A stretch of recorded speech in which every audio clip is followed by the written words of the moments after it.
Zoom മീറ്റിംഗിന് എന്നെ invite ചെയ്ത Malabar international ഗ്രൂപ്പിന്റെ ഫൗണ്ടറായുള്ള ഷംന മാഡത്തിനും അതുപോലെ തന്നെ ടീമിനെ നയിച്ചുകൊണ്ടിരിക്കുന്ന എല്ലാ ഗ്രേറ്റ് ലീഡേഴ്സിനും കൃത്യമായി അഭിനന്ദനങ്ങൾ അർപ്പിക്കുകയാണ്. എന്നെ പരിചയമില്ലാത്ത ആരെങ്കിലും ഉണ്ടെങ്കിൽ ഞാൻ ജസ്റ്റ് ഒന്ന് ഇൻട്രൊഡ്യൂസ് ചെയ്യാം. എന്റെ പേര് അജിലേഷ് എന്നാണ്. കോഴിക്കോട് പേരാമ്പ്രയാണ് സ്ഥലം. കഴിഞ്ഞ 3 വർഷത്തോളമായിട്ട് ഈ കമ്പനിയായിട്ട് അസോസിയേറ്റ് ചെയ്ത് ബിസിനസ് ചെയ്യുന്നു. ഏകദേശം 60 ലക്ഷത്തിനടുത്ത് വരുമാനം ഈ ഒരു കമ്പനിയിലൂടെ ഈ ഒരു സമയം കൊണ്ട് വാങ്ങിക്കാൻ സാധിച്ചിട്ടുണ്ട്. നിങ്ങളെല്ലാവരും ഭാഗ്യവാന്മാരും ഭാഗ്യവതികളുമാണ്. കാരണം നമ്മൾ എത്തിയിരിക്കുന്നത് ഇന്ന് ഇന്ത്യയിൽ തന്നെ തരംഗമായിക്കൊണ്ടിരിക്കുന്ന ഒരു കമ്പനിയിലും അതിൽ തന്നെ ഇന്ന് സൗത്ത് ഇന്ത്യയിൽ തന്നെ ഏറ്റവും ശക്തമായി ടീം ഡെവലപ്പ് ചെയ്തുകൊണ്ടിരിക്കുന്ന ഒരു വലിയ ബ്രാൻഡ് വാല്യൂ ഉള്ള MIG എന്ന ഒരു ഓർഗനൈസേഷൻ ഒന്നാണ്.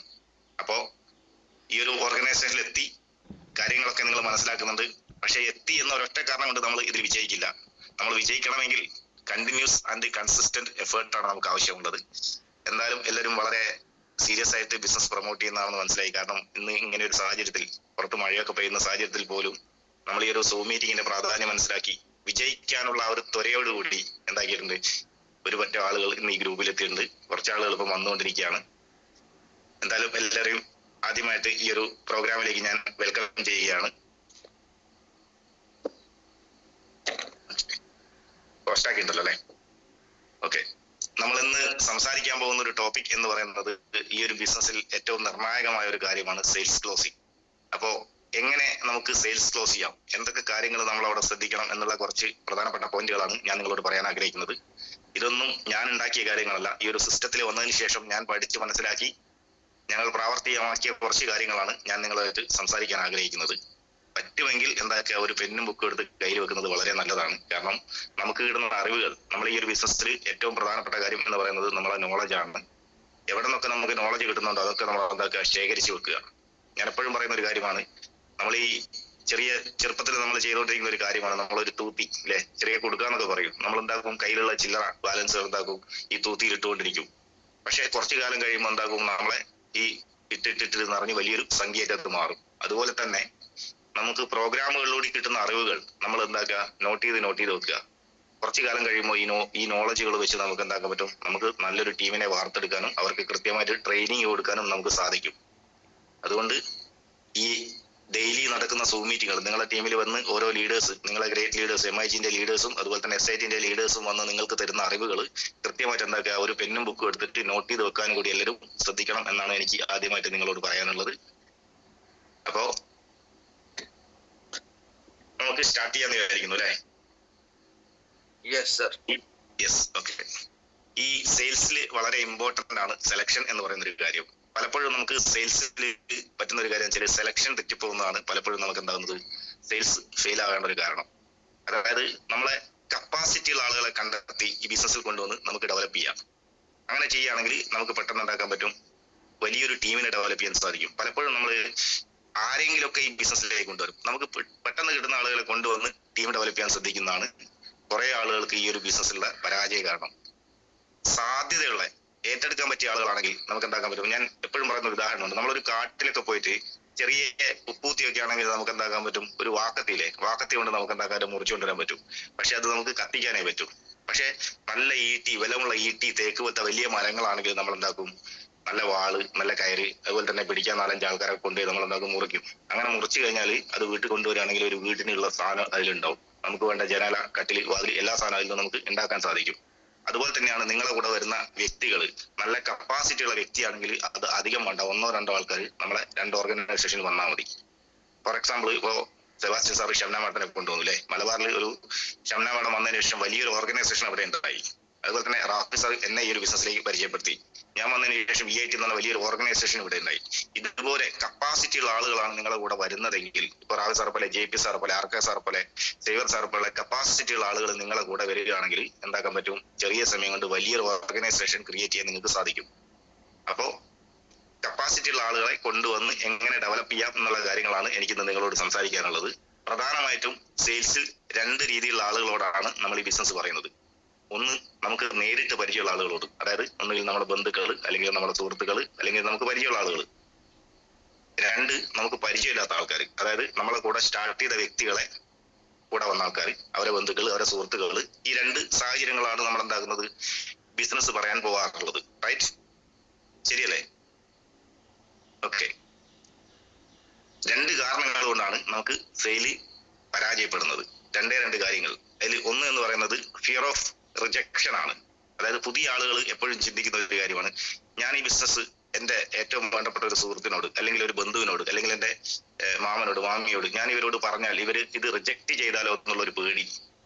ഞാൻ ഇത് പറയുന്ന സമയത്ത് അവരെന്നോട് സ്റ്റാർട്ട് ചെയ്തില്ലെങ്കിലോ അല്ലെങ്കിൽ പ്രൊഡക്റ്റ് വാങ്ങിയില്ലെങ്കിലോ അവരെന്നെ റിജക്ട് ചെയ്താലോ എന്നുള്ളൊരു പേടി നമ്മുടെ ഉള്ളിൽ ഉണ്ടാവും. ഈ പേടി സത്യത്തിൽ വരുന്നത് നമ്മളെ മനോഭാവത്തിൽ നമ്മളെ ആറ്റിറ്റ്യൂഡിൽ നിന്നാണ്. ആറ്റിറ്റ്യൂഡ് എപ്പോഴും എന്താക്കണം, ഒരു ബിസിനസ്സുകാരനായിരിക്കണം. നമ്മളെപ്പോഴും പറയുന്ന ഒരു കാര്യമാണ് സെയിൽസ് എന്നാൽ സെയിൽസ് ഗിവിങ് എന്നാണ്. അതായത് സെയിൽസ് കൊടുക്കലാണ്, എടുക്കലല്ല. അപ്പോ ഈ ഒരു റിജക്ഷൻ ഒരു പേടി നമ്മുടെ മനസ്സിലുണ്ടെങ്കിൽ അത് നമ്മൾ ആദ്യം മാറ്റി വെക്കണം. രണ്ടാമത്തെ കാര്യം എന്ന് പറയുന്നത് സെയിൽസ് പ്രോസസ് അറിഞ്ഞുകൂടായ്മയാണ്. അതായത് നിങ്ങൾക്ക് ഏത് വ്യക്തിയെയും ക്ലോസ് ചെയ്യാം. നിങ്ങൾ ഏത് വ്യക്തിയെ നിങ്ങൾ ക്ലോസ് ചെയ്യാൻ ആഗ്രഹിക്കുന്ന ആ വ്യക്തിയെ നിങ്ങൾക്ക് ക്ലോസ് ചെയ്യാം. ഞാൻ ഇനി പറയുന്ന പ്രധാനപ്പെട്ട കുറച്ച് പോയിന്റുകൾ നിങ്ങൾ കറക്റ്റ് നോട്ട് ചെയ്ത് വെച്ച് കഴിഞ്ഞാൽ നിങ്ങൾക്ക് എന്താകാൻ പറ്റും, നിങ്ങളെ മുമ്പിലിരിക്കുന്ന വ്യക്തി എത്ര വലിയ വ്യക്തിയാണെങ്കിലും നിങ്ങൾക്ക് ക്ലോസ് ചെയ്യാൻ പറ്റും. പക്ഷെ ഞാൻ ഈ പറയുന്ന കാര്യങ്ങൾ നിങ്ങൾ എന്താക്കണം, കൃത്യമായിട്ട് അത് ഒരു 9 പോയിന്റ് ഞാൻ പറയും, ആ 9 പോയിന്റ് നിങ്ങൾ ആവർത്തിക്കാൻ വയ്ക്കാൻ മതി. Okay, right. അപ്പൊ നമ്മള് we are going to the real sales closing workshop. എന്നെ ഹോസ്റ്റ് ആക്കിയിട്ടുണ്ടല്ലോ അല്ലെ, സ്ക്രീൻ ഷെയർ ചെയ്യാൻ വേണ്ടിയിട്ട്. ഓക്കെ, അപ്പൊ കാണുന്നുണ്ടല്ലോ അല്ലെ, സ്ക്രീൻ കാണുന്നുണ്ടല്ലോ സാറേ, സ്ക്രീൻ കാണാമല്ലോ അല്ലെ? വോയിസ് ഇല്ലേ? Hello, okay. അപ്പൊ ഫസ്റ്റ് പോയിന്റ് എന്ന് പറയുന്നത് ടേക്ക് അപ്പോയിന്റ്മെന്റ് എന്നാണ്. അതായത് നിങ്ങൾ ആരെയാണോ കാണാൻ പോകുന്നത്, ആദ്യം വേണ്ടെന്ന് വെച്ചാൽ കാണാൻ പോകുന്ന വ്യക്തിയുടെ ഒരു അപ്പോയിന്റ്മെന്റ് എടുക്കണം. പലപ്പോഴും എന്താ വെച്ചാൽ നമ്മൾ ജസ്റ്റ് പോകുന്ന വഴിക്കൊക്കെ കയറിയിട്ട് നമ്മൾ ഈ ബിസിനസ് പറയാൻ ശ്രദ്ധിക്കും. ഒരിക്കലും നമ്മൾ അപ്പോയിന്റ്മെന്റ് എടുക്കാതെ ഒരു വർക്കിന് പോകരുത്. അത് നിങ്ങളെ പേഴ്സണൽ വർക്ക് ആണെങ്കിലും ശരി, ഇനി നിങ്ങളെ കൂടെ വന്നവരുടെ സ്റ്റാർട്ട് ചെയ്ത ആളുകളുടെ വർക്ക് ആണെങ്കിലും ശരി, ഫസ്റ്റ് ചെയ്യേണ്ട കാര്യം എന്ന് വെച്ചാൽ അപ്പോയിന്റ്മെന്റ് എടുക്കണം. കാരണം നമ്മൾ അപ്പോയിന്റ്മെന്റ് എടുക്കാതെ പോയി കഴിഞ്ഞാൽ ആ വ്യക്തി ചിലപ്പോൾ എന്തെങ്കിലുമൊക്കെ തിരക്കിലായിരിക്കും. ചിലപ്പോൾ ഒരു കല്യാണത്തിന് പോകാനോ അല്ലെങ്കിൽ എന്തെങ്കിലും ഒരു ഫംഗ്ഷന് പോകാനോ അല്ലെങ്കിൽ വേറെ എന്തെങ്കിലും തിരക്കിലാണെങ്കിൽ നമ്മൾ ആ സമയത്താണ് നമ്മൾ ചെല്ലുന്നതെങ്കിൽ നമ്മളാണ് വന്നത് എന്നുള്ള ഒരൊറ്റ കാരണം കൊണ്ട് ഉണ്ടാക്കും അയാൾ അത് കേട്ടിരിക്കും, പക്ഷെ അത് അയാളുടെ ഉള്ളിലേക്ക് കയറില്ല.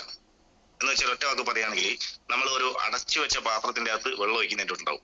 അടച്ചു വെച്ച പാത്രത്തിന്റെ അകത്ത് വെള്ളം ഒഴിച്ച് കഴിഞ്ഞാൽ സംഭവിക്കും, അത് പാത്രത്തിനകത്തേക്ക് പോവില്ല, പുറത്തേക്ക് പോകും. ഇതുപോലെ നമ്മൾ പറയുന്ന കാര്യങ്ങൾ അയാളെ മനസ്സിലേക്ക് പോകാത്തൊരവസ്ഥ വരും. അതുകൊണ്ട് നിങ്ങൾ ആരെ കാണാൻ പോവുകയാണെങ്കിലും ഫസ്റ്റ് നിങ്ങൾ ചെയ്യേണ്ട കാര്യം വെച്ചാൽ ആ വ്യക്തിയുടെ ഒരു അപ്പോയിന്റ്മെന്റ് എടുത്ത് വെക്കണം. അപ്പോയിന്റ്മെന്റ് എടുക്കാത്ത വർക്കിന് പോകരുത്. ഒറ്റ വാക്ക് പറഞ്ഞാൽ അപ്പോയിന്റ്മെന്റ് ഇല്ലാത്തൊരു വർക്കിന് ദയവ് ചെയ്ത് നിങ്ങൾ പോവാതിരിക്കുക. ഇനി അപ്പോയിന്റ്മെന്റ് എടുക്കേണ്ടത് എങ്ങനെയാണെന്ന് നിങ്ങൾക്ക് അറിയാം, എന്നാൽ ഞാൻ ജസ്റ്റ് ഒന്ന് സൂചിപ്പിക്കാം. ഫോർ എക്സാമ്പിൾ, ഇപ്പൊ നമ്മൾ അപ്പോയിന്റ്മെന്റ് എടുക്കുന്നത് ഇപ്പോ സെബാസ്റ്റ്യൻ സാറിനെയാണ് നമ്മൾ കാണാൻ ആഗ്രഹിക്കുന്നതെങ്കിൽ നമ്മളെന്താക്കുക, വളരെ ശ്രദ്ധിക്കേണ്ട ഒരു പോയിന്റ് ഉണ്ട്. എല്ലാവർക്കും സാറ് വിളി ഇഷ്ടമല്ല. അപ്പോൾ അത് നമ്മൾ സാഹചര്യത്തിനനുസരിച്ച് വേണം നമ്മൾ എന്താക്കാൻ, സാറേന്നോ ചേട്ടാന്നോ ചേച്ചിയെന്നോ വിളിക്കാൻ. ഇനിയിപ്പോ സെബാസ്റ്റ്യൻ സാർ ആണെങ്കിൽ എന്ത് പറയാം, സെബാസ്റ്റ്യൻ സാർ, എനിക്ക് നിങ്ങളൊരു വളരെ പ്രധാനപ്പെട്ട ഒരു കാര്യം പറയാനുണ്ട്. ഞാൻ ഇന്ന് നാളെ അല്ലെങ്കിൽ ഞായറാഴ്ച രാവിലെ 10 മണിക്ക് ഞാൻ വീട്ടിലേക്ക് വരാം, സാർ വീട്ടിലുണ്ടാവില്ലേ? അപ്പൊ സെബാസ്റ്റ്യൻ സാർ 2 ഉത്തരവാണ് എനിക്ക് തരാൻ പോകുന്നത്. ഒന്നുകിൽ അതിനുശേഷം ഞായറാഴ്ച രാവിലെ ഞാൻ തിരക്കാണ്, എനിക്ക് പള്ളിയിൽ പോകാനുണ്ട്, അല്ലെങ്കിൽ കല്യാണം ഉണ്ട്, അല്ലെങ്കിൽ ഞാൻ ഓൾറെഡി കമ്മിറ്റിയിൽ എന്തെങ്കിലും പരിപാടി ഉണ്ട്. അല്ലെങ്കിൽ എന്ത് പറയും, ശരി ഞായറാഴ്ച രാവിലെ 10 മണിക്ക് വന്നോ. ഇനി 10 മണിക്ക് മുമ്പ് ചിലപ്പോൾ പള്ളിയിൽ പോകാനുണ്ടെന്ന് പറയുകയാണെങ്കിൽ അദ്ദേഹം എന്ത് പറയും, അതിനുശേഷം രാവിലെ 10 മണിക്ക് എനിക്ക് പള്ളിയിൽ പോകാനുണ്ട്, അപ്പൊ ഞാൻ എന്താകും, വൈകുന്നേരം 5 മണിക്ക് ശേഷം ഫ്രീ ആവും, ഇനി ഒരു 5:30 ശേഷം വന്നു. ഈ 2 രീതിയിൽ എന്താകും, അദ്ദേഹം നമ്മളോട് പ്രതികരിക്കും. അപ്പോ ആ കാര്യങ്ങൾ, ആ ടൈം നമുക്ക് കിട്ടിക്കഴിഞ്ഞാൽ അപ്പോയിന്റ്മെന്റ് നമ്മൾ എന്താക്കുക, നമ്മൾ എടുത്തു വെച്ചിരിക്കുക. അപ്പോയിന്റ്മെന്റ് എടുത്തു കഴിയുന്ന സമയത്ത് അദ്ദേഹത്തിന് എന്ത് മനസ്സിലാവും, ഞായറാഴ്ച വൈകുന്നേരം 5:30 അജിലേഷ് വരും, എന്തോ കാര്യം സംസാരിക്കുന്നുണ്ട്, സോ അന്നേരം വേറെ എന്താക്കരുത്, വേറെ തിരക്കുകളൊന്നും വേണ്ടാന്ന് എഴുതി അദ്ദേഹം അതിനു വേണ്ടി പ്രിപ്പയർ ചെയ്തിരിക്കും. ഞാൻ വരുന്നതും പ്രതീക്ഷിച്ച് നിൽക്കും. ഓക്കെ, അപ്പൊ ഫസ്റ്റ് പോയിന്റ് എന്താണ്, അപ്പോയിന്റ്മെന്റ് ആണ്. ഇനി അപ്പോയിന്റ്മെന്റ് എടുത്തു കഴിഞ്ഞാൽ നമ്മൾ അടുത്ത ചെയ്യേണ്ട കാര്യം വെച്ചാൽ നെക്സ്റ്റ് പോയിന്റ് ആണ് പ്രിപ്പറേഷൻ. എന്താ പ്രിപ്പറേഷൻ എന്ന് പറയുന്നത്? പ്രിപ്പറേഷൻ എന്ന് പറഞ്ഞാൽ ഒരു മുന്നൊരുക്കം. അതായത് വളരെ പ്രധാനപ്പെട്ട കാര്യമാണ്. നമ്മൾ ഈ ഒരു പ്രിപ്പറേഷൻ നടത്തിയിട്ട് മാത്രമേ നമ്മൾ ഈ ഒരു വർക്കിന് പോകാവൂ. എന്തൊക്കെയാ മുന്നൊരുക്കം എന്ന് വെച്ചാൽ, ഫസ്റ്റ് നമ്മൾ കാണാൻ പോകുന്ന വ്യക്തിയെ പറ്റി ബേസിക് ആയിട്ടുള്ള കുറച്ച് കാര്യങ്ങൾ നമ്മൾ മനസ്സിലാക്കി വെക്കണം. ഇപ്പൊ കാണാൻ പോകുന്ന വ്യക്തിയുടെ പ്രായം എന്താണ്, അയാൾ എന്തെങ്കിലും ജോലി ചെയ്യുന്നുണ്ടോ, അയാൾ ഏതെങ്കിലും വാഹനം യൂസ് ചെയ്യുന്നുണ്ടോ, അല്ലെങ്കിൽ അയാളുടെ സാമ്പത്തിക സ്ഥിതി എന്താണ്, അങ്ങനെ അയാളെ വിദ്യാഭ്യാസ യോഗ്യത എന്താണ്, ഇങ്ങനെ അയാളെ പറ്റിയുള്ള കുറച്ച് കാര്യങ്ങൾ നമുക്ക് മനസ്സിലുണ്ടെങ്കിൽ അതിനനുസരിച്ച് നമുക്ക് എന്താക്കാൻ പറ്റും, നമുക്ക് വർക്ക് കൊടുക്കാൻ പറ്റും. ലീഡർക്ക് കൃത്യമായിട്ട് വർക്ക് കൊടുക്കാൻ പറ്റും. നമ്മളെപ്പോഴും ചിന്തിക്കേണ്ട ഒരു കാര്യം, നമുക്ക് ഒരു പരിചയമില്ലാത്ത ഒരാളോട് സംസാരിക്കുന്നതാണോ, അത്യാവശ്യം കുറച്ച് കാര്യങ്ങൾ അറിയുന്ന ഒരു വ്യക്തിയോട് നമുക്ക് കമ്മ്യൂണിക്കേറ്റ് ചെയ്യുന്നതാണോ നമുക്ക് എളുപ്പം? എപ്പോഴും നമുക്ക് എളുപ്പം എന്താണ്, കുറച്ച് നമുക്ക് കുറച്ച് പരിചയമുള്ള ഒരാളോട് സംസാരിക്കുന്നതാണ്. അപ്പൊ ആ വ്യക്തിയെ പറ്റി ഒരു ഏകദേശം ഒരു ധാരണ നമുക്ക് ഉണ്ടെങ്കിൽ, നിങ്ങൾ കൂട്ടിക്കൊണ്ടുവന്ന ലീഡർക്ക് ഉണ്ടെങ്കിൽ എന്താക്കാൻ പറ്റും, അയാൾക്ക് ആ രീതിയിൽ അയാളോട് കമ്മ്യൂണിക്കേറ്റ് ചെയ്യാൻ സാധിക്കും. അപ്പോൾ പ്രിപ്പറേഷനിൽ ഫസ്റ്റ് കാര്യം എന്ന് വെച്ചാൽ കാണാൻ പോകുന്ന വ്യക്തിയെ പറ്റി ചെറിയൊരു ഔട്ട്ലൈൻ നിങ്ങൾ എന്താക്കുക, നിങ്ങൾ അപ്ലൈന് കൊടുക്കുക. ഇനി നിങ്ങളാണ് വർക്കിന് പോകുന്നുണ്ടെങ്കിൽ നിങ്ങൾ എന്താക്കുക, കുറച്ച് കാര്യങ്ങൾ നിങ്ങൾ ചോദിച്ച് മനസ്സിലാക്കി വെക്കുക. ഇനി പ്രിപ്പറേഷനിൽ രണ്ടാമത്തെ കാര്യം എന്ന് പറയുന്നത് വളരെ ഇമ്പോർട്ടന്റ് കാര്യമാണ്. നമ്മുടെ കയ്യിൽ ഒരു ടൂൾ കിറ്റ് വേണം. അതായത് ടൂൾ കിറ്റ് എന്ന് പറയുന്നത് എന്തൊക്കെ സാധനമാണ് നമ്മുടെ കയ്യിൽ? ഒരു ഡെമോ പ്രോഡക്റ്റ് വേണം. പല ആളുകളും ഈ ബിസിനസ് പറയാൻ പോകുന്നത് കൃത്യമായിട്ട് ഒരു ഡെമോ ഇല്ല എന്നാണ്. അതായത് ഇന്നലെ രാത്രി കിടന്നുറങ്ങിയ വിരിയും അല്ലെങ്കിൽ മാട്രസും ബെഡ് തലയാണ് എടുത്തിട്ട് എന്താക്കരുത്, നാളെ രാവിലത്തെ വർക്കിന് നിങ്ങൾ പൊതിഞ്ഞ് പോകരുത്. അങ്ങനെ പോകുന്ന സമയത്ത് ചിലപ്പോൾ നമ്മളെ വേറെ പോകും, കാര്യങ്ങളോ സ്മെല്ലൊക്കെ അടിച്ചു കഴിഞ്ഞാൽ അത് നമ്മൾ ഓപ്പൺ ആക്കുന്ന സമയം തന്നെ എന്താകും, ആ സെയിൽ റിജക്ട് ആകാൻ സാധ്യതയുണ്ട്. നിങ്ങളാരും അങ്ങനെ ചെയ്യുന്നുണ്ട് എന്നല്ല പറയുന്നത്. നമ്മളെ ടീമിൽ വന്ന ആളുകളോട് കൃത്യമായിട്ട് പറയണം, എന്ത് വർക്കിന് പോകുന്ന സമയത്ത് ഒരു ഡെമോ കിറ്റ് കയ്യിൽ വേണം. നല്ല വൃത്തിയുള്ള എന്താക്കണം, ഒരു ഡെമോ കിറ്റ് കയ്യിൽ വേണം. അതായത് നിങ്ങൾ എത്ര മനോഹരമായ ചിക്കൻ കറി വെച്ചാലും കൊടുക്കുന്നത് കോളാമ്പിലാണെങ്കിൽ ആൾക്കാർ കഴിക്കില്ല. അപ്പൊ കൊടുക്കുന്ന സാധനത്തിന് വളരെ ഇമ്പോർട്ടന്റ് ഉണ്ട്, നമ്മളത് കൊടുക്കുന്ന രീതി. ഓക്കെ, അതാണ് അതിന്റെ ഇമ്പോർട്ടന്റ്. അതുകൊണ്ട് നല്ലൊരു ഡെമോ കിറ്റ് എന്താക്കണം, പോകുന്ന ആളുകൾ കയ്യിൽ വെക്കണം. കാരണം ടൂൾ ഇല്ലാണ്ട് ഒരിക്കലും വർക്കിന് പോകരുത്. ഏത് മേഖലയിൽ പണിയെടുക്കുന്ന ആളുടെ കയ്യിലും കൃത്യമായിട്ട് ഒരു വർക്കിംഗ് ടൂൾ ഉണ്ടാവണം. നമ്മുടെ കയ്യിൽ നമുക്ക് വേണ്ട ടൂളാണ് നമ്മളെ ഒരു ഡെമോ പ്രോഡക്റ്റ്, നല്ല വൃത്തിയുള്ള ഒരു ഡെമോ പ്രോഡക്റ്റ്. ഇനി രണ്ടാമത്തെ കാര്യം എന്ന് പറയുന്നത് ഡെമോ പ്രോഡക്റ്റ് മാത്രം പോരാ, നമ്മുടെ കയ്യിൽ നല്ലൊരു നോട്ട് ബുക്ക് വേണം, അതുപോലെ തന്നെ നല്ലൊരു പെന്ന് വേണം, നല്ലൊരു ബ്രൗസറും വേണം. ഇത് ചില ആളുകൾ ഇതൊന്നും എടുക്കാണ്ട് പോയിട്ട് കസ്റ്റമർ മുമ്പ് എന്താകും, തപ്പിക്കളിക്കും പെന്നും ബുക്കൊക്കെ. ഒരു ദിവസം ഒരു ലീഡർ എന്നോട് പറഞ്ഞു, അതിന്റെ സാറേ ഞാൻ പോകുന്ന സെയിലൊന്നും ക്ലോസ് ആവുന്നില്ല. അപ്പൊ ഞാൻ നോക്കുന്ന സമയത്ത് ബാക്കി എല്ലാവർക്കും ക്ലോസ് ആവുന്നുണ്ട്, ഇയാൾക്ക് എന്തുകൊണ്ട് ക്ലോസ് ആവുന്നില്ല? ഞാൻ ഇദ്ദേഹത്തിന്റെ കൂടെ പോയ സമയത്ത് ഇദ്ദേഹത്തിന്റെ കയ്യിൽ എന്തില്ല, നല്ലൊരു പെന്നോ നോട്ട് ബുക്കോ ഒന്നുമില്ല. അതായത് പെന്ന് ഞാൻ കണ്ടത് നമ്മൾ ഈ കാറിലൊക്കെ പോകും, ബൈപ്പാസിന് ലേഡീസ് കൊടുക്കൂലേ വലിയ നീളമുള്ള പെന്ന്, അത് വെച്ചിട്ട് ഇങ്ങനെ പ്ലാന് പറയുക. അതായത് നമ്മൾ പറയാൻ പോകുന്നത് 10 ലക്ഷം രൂപ ഒരു മാസം കിട്ടുന്ന ബിസിനസിനെ പറ്റിയാണ്. അപ്പൊ നമ്മളെ കയ്യിൽ അതിനനുസരിച്ചുള്ള ടൂൾ കിറ്റ് ഉണ്ടാവണം. നമ്മളെ കണ്ടു കഴിഞ്ഞാൽ അവർക്ക് തോന്നണം, എന്ത് ഇയാള് എന്താണ് ഇത് മേടിക്കുന്നത്, 10 ലക്ഷം ഇല്ലെങ്കിൽ അത്യാവശ്യം വരുമാനം കിട്ടുന്ന വ്യക്തിയാണെന്ന് തോന്നണമെങ്കിൽ നല്ലൊരു മിനിമം ഒരു 100 രൂപേന്റെ മുകളിലോട്ട് വിലയുള്ള ഒരു പെണ്ണെങ്കിലും നിങ്ങൾ കയ്യിൽ വെക്കണം. അല്ലാണ്ട് 5 രൂപേന്റെ സ്റ്റിക്കർ കൊണ്ടുപോയിട്ട് അവിടെ വന്ന് കസ്റ്റമർ മുമ്പ് കുത്തി വരാൻ ശ്രദ്ധിക്കരുത്. അതുപോലെ തന്നെ നല്ലൊരു നോട്ട് ബുക്ക്, നമ്മളെ പ്ലാന് പറയാൻ വേണ്ടി നല്ലൊരു ക്ലാസ്മേറ്റ് ഒരു 80 രൂപ കൊടുത്ത നല്ല അടിപൊളി നോട്ട് ബുക്ക് കിട്ടും. അതിൽ നമ്മൾ വൃത്തിയിൽ നമ്മളിങ്ങനെ നമ്മളെ പ്ലാനൊക്കെ വരച്ചിട്ട് നമ്മളിങ്ങനെ അദ്ദേഹത്തിന് ഇങ്ങനെ കയ്യിൽ കൊടുക്കുന്ന സമയത്ത് അത് വാങ്ങുന്നവർക്കും എന്തുണ്ടാവും, അതിന്റെ ഒരു സീരിയസ്നെസ് ഉണ്ടാവും. ഇല്ലെങ്കിൽ എന്താക്കും, അത് വാങ്ങിയിട്ട് അവർ അവിടെ തന്നെ ഇട്ടാക്കും. നമ്മൾ പോകുന്ന സമയത്ത് അതിന്റെ സ്ഥാനം ചവറ്റുകൊട്ടയിലായിരിക്കും. അതുകൊണ്ട് നല്ലൊരു പെന്നും നല്ലൊരു ബുക്ക് എടുത്ത് നല്ല വൃത്തിയിൽ നമ്മൾ എന്താക്കുക, പ്ലാനും കാര്യങ്ങളും വരഞ്ഞു കൊടുക്കാൻ നമ്മൾ ശ്രദ്ധിക്കുക. ഇനി ഇത് രണ്ടും കറക്റ്റ് ആണെങ്കിൽ അടുത്ത നമ്മൾ ശ്രദ്ധിക്കേണ്ടതെന്ന് വെച്ചാൽ പ്രിപ്പറേഷൻ മൂന്നാമത്തെ കാര്യം വെച്ചാൽ നമ്മൾ ഈ പ്ലാൻ പറയാൻ പോകുന്ന വീട് അത് വളരെ ഇമ്പോർട്ടന്റ് ആണ്. നമ്മളിപ്പോ എല്ലാ വീടുകളിലും അത്യാവശ്യം ഉണ്ടാവും, നല്ലൊരു ഗേറ്റ് ഉണ്ടാവും. ചില ആളുകളൊക്കെ പോകുന്ന സമയത്ത് ഗേറ്റിന് ഒരു ചവിട്ടൊക്കെയാണ്. മറ്റേ രജനീകാന്തിന്റെ സിനിമയിൽ പോയി കാണുന്നവരോട് ഗേറ്റ് ഇങ്ങനെ പോയിട്ട് ചുമരിലടിച്ചിട്ട് തെറിച്ചും കൊടുത്ത് തിരിച്ചു വരുന്ന രീതിയിലൊക്കെയാണ് ചില ആൾക്കാർ, ഇപ്പോഴത്തെ യൂത്ത്, നിങ്ങളല്ല കേട്ടോ, യൂത്ത് ചില ആൾക്കാർ വർക്കിന് പോകുന്നത്. അതൊന്നും പാടില്ല. നമ്മൾ നല്ല രീതിയിൽ ഗേറ്റ് തുറന്ന് നമ്മൾ അകത്ത് കയറുക. ചിലപ്പോൾ ഗൃഹനാഥൻ ജനലിന്റെ ഉള്ളിൽ കൂടി നമ്മളെ വാച്ച് ചെയ്യുന്നുണ്ടാവും. നമ്മൾ അകത്ത് കയറി മാന്യമായിട്ട് എന്താക്കുക, ഗേറ്റ് തിരിച്ചടിക്കുക. എന്നിട്ട് നേരെ ചെന്നിട്ട് എന്താക്കുന്നത്, നമ്മൾ കോളിംഗ് ബെൽ അടിക്കുന്നു. ഇനി ചില ആൾക്കാർ കോളിംഗ് ബെല്ലൊക്കെ അടിക്കുമ്പോഴുള്ള പ്രശ്നം എന്താ വെച്ചാൽ കോളിംഗ് ബെൽ അടിച്ചിട്ട് ചുമരുന്ന് മറഞ്ഞാണ് നിൽക്കും. ആദ്യം വരുന്നവർ കാണുന്നതാണ്, വാതിൽ തുറക്കുന്ന സമയത്ത് ആരും ഉണ്ടാവില്ല. വന്നു നോക്കുന്ന സമയത്ത് ചുമരിന്റെ പുറകിൽ ഇങ്ങനെ വിളിച്ചൊക്കെ നിൽക്കുന്നുണ്ടാവും. അങ്ങനെ നിൽക്കരുത്. കാരണം first impression is the best impression എന്നാണ്.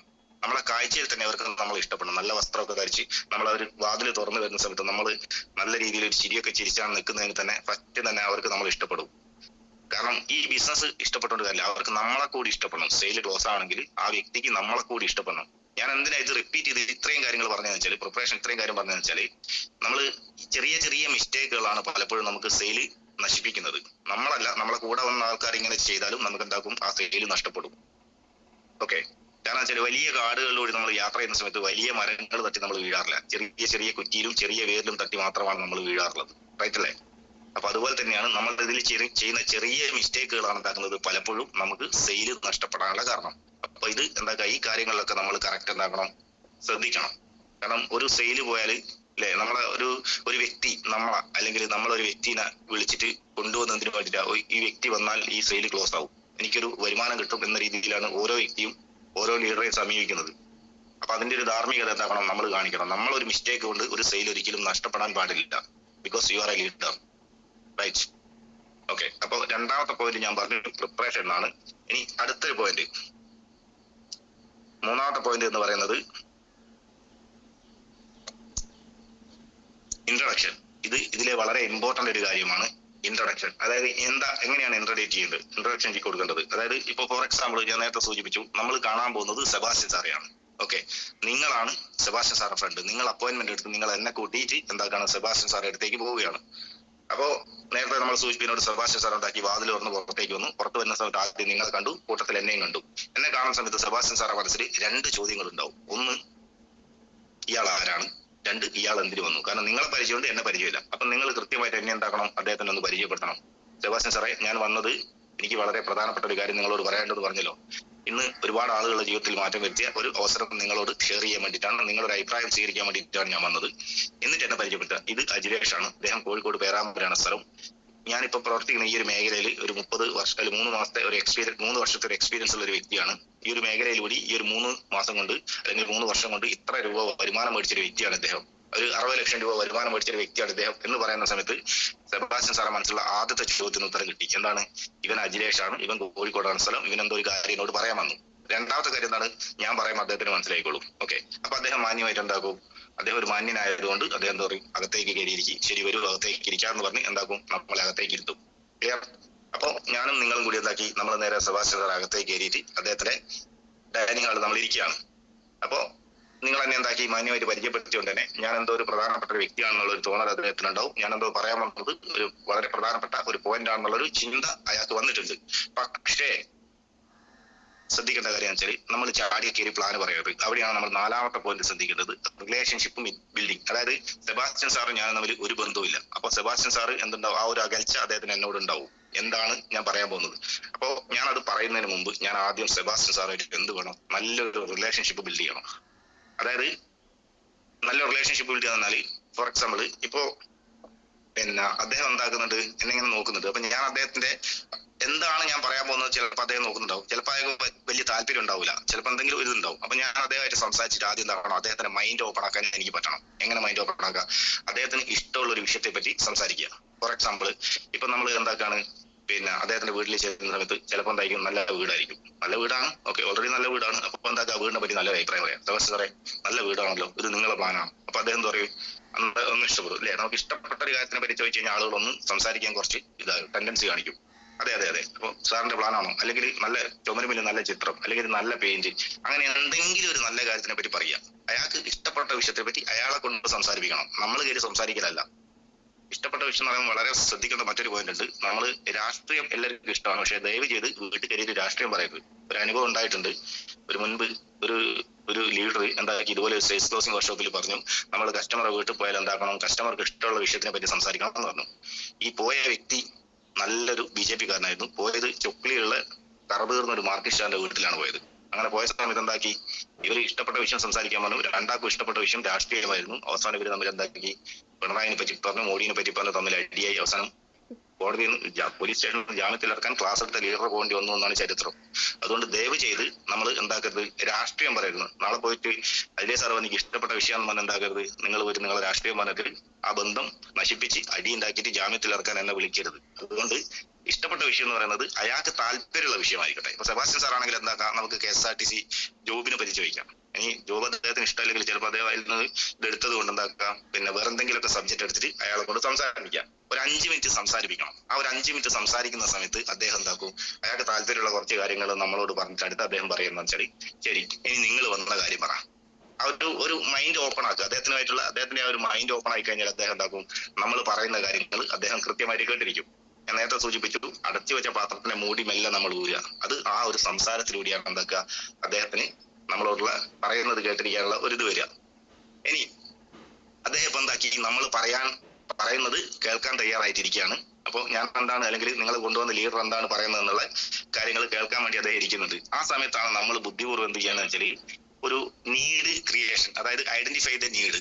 നമ്മൾ സെബാസ്റ്റ്യൻ സാറെ വീട്ടിലിരിക്കുന്ന സമയത്ത് എന്റെ ഞാനാണ് ഇപ്പൊ വർക്ക് കൊടുക്കുന്നത് വെച്ചാൽ, ഞാൻ അദ്ദേഹത്തിന്റെ ഒരു നീഡ് കണ്ടെത്താൻ എനിക്ക് പറ്റണം. അത് അദ്ദേഹം പറഞ്ഞു മനസ്സിലാക്കണമെന്നില്ല, ഭൗതിക സാഹചര്യങ്ങൾ കണ്ടും നമുക്ക് മനസ്സിലാക്കാൻ പറ്റും.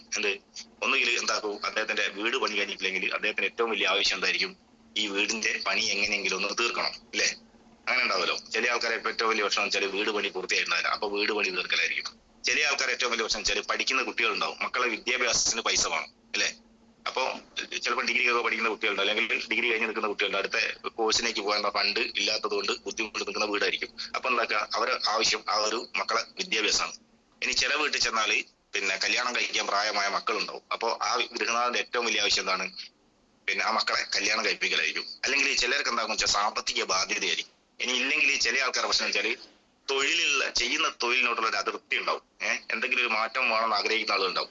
ഇങ്ങനെ എന്തെങ്കിലുമൊക്കെ ആഗ്രഹം ഉണ്ടാവും നിങ്ങൾ ചെന്ന വ്യക്തിക്ക് ഉണ്ടാവും. സെബാസ്റ്റ്യൻ സാറാണ്, അദ്ദേഹത്തിന് കൃത്യമായിട്ടുണ്ടാവും. അപ്പൊ അത് എന്താക്കണം, ഞാൻ നേരത്തെ സംസാരിച്ച 2 മിനിറ്റ് അദ്ദേഹം സംസാരിക്കുന്ന സമയത്ത് എന്താക്കണം, ഈ ഒരു നീഡ് എനിക്ക് മനസ്സിലാക്കാൻ സാധിക്കണം. ആ ഭൗതിക സാഹചര്യങ്ങൾ കൊണ്ട് അത് മനസ്സിലാക്കാൻ സാധിക്കണം.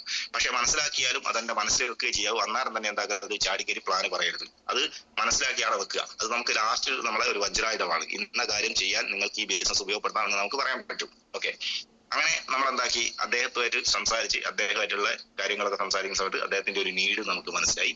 നീഡ് നമുക്ക് മനസ്സിലായി കഴിഞ്ഞാൽ അടുത്ത നമ്മൾ ശ്രദ്ധിക്കേണ്ട വളരെ ഇമ്പോർട്ടന്റ് പോയിന്റ് ആണ്. അപ്പോഴും ചാടിക്കരി പ്ലാന് പറയുന്നതിന് മുമ്പ് നമ്മൾ ഈ കാര്യങ്ങൾ ശ്രദ്ധിക്കണം കേട്ടോ. നീഡ് മനസ്സിലായി കഴിഞ്ഞാൽ അടുത്ത കാര്യം എന്ന് വെച്ചാൽ ഏറ്റവും പ്രധാനപ്പെട്ട കാര്യമാണ് ഐ കോണ്ടാക്ട്. ഒരു പക്ഷേ ഈ ബിസിനസ്സിൽ നിന്ന് നല്ല ക്വാളിറ്റി ഉള്ള ആളുകൾ നമ്മളെ വിട്ടുപോകുന്നതും ഇങ്ങനെ ചെറിയ മിസ്റ്റേക്കുകൾ പറ്റുന്നതുകൊണ്ടാണ്. ഐ കോണ്ടാക്ട് വളരെ ഇമ്പോർട്ടന്റ് ആണ്. ഇപ്പൊ സെബാസ്റ്റ്യൻ സാറ് വീട്ടിലിരുന്ന് വർക്ക് കൊടുക്കുന്ന സമയത്ത് ചിലപ്പോൾ അദ്ദേഹത്തിന് സുന്ദരിയായ ഒരു മകളുണ്ടാവും, അല്ലെങ്കിൽ സുന്ദരിയായ ഒരു ഭാര്യയുണ്ട്. അവർ ഒന്ന് അടുത്തിരിക്കുന്നുണ്ടെങ്കിൽ നമ്മൾ ഐ കോണ്ടാക്ട് എപ്പോഴും എന്തായിരിക്കണം, ഈ സംസാരിക്കുന്ന വ്യക്തിയുടെ കണ്ണിലായിരിക്കണം.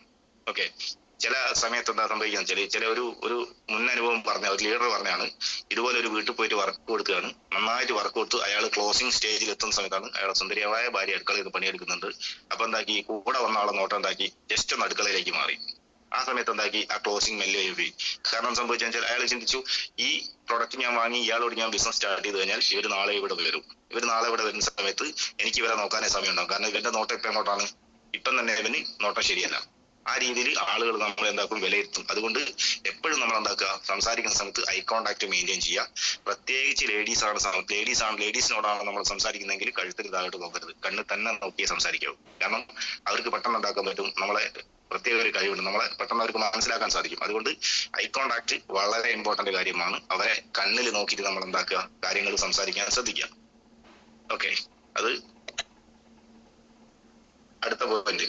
അതായത് ഐ കോണ്ടാക്ട് കഴിഞ്ഞ് കഴിഞ്ഞാൽ നമ്മൾ അടുത്ത ഇനിയാണ് നമ്മൾ എന്താക്കുന്നത്, നമ്മളെ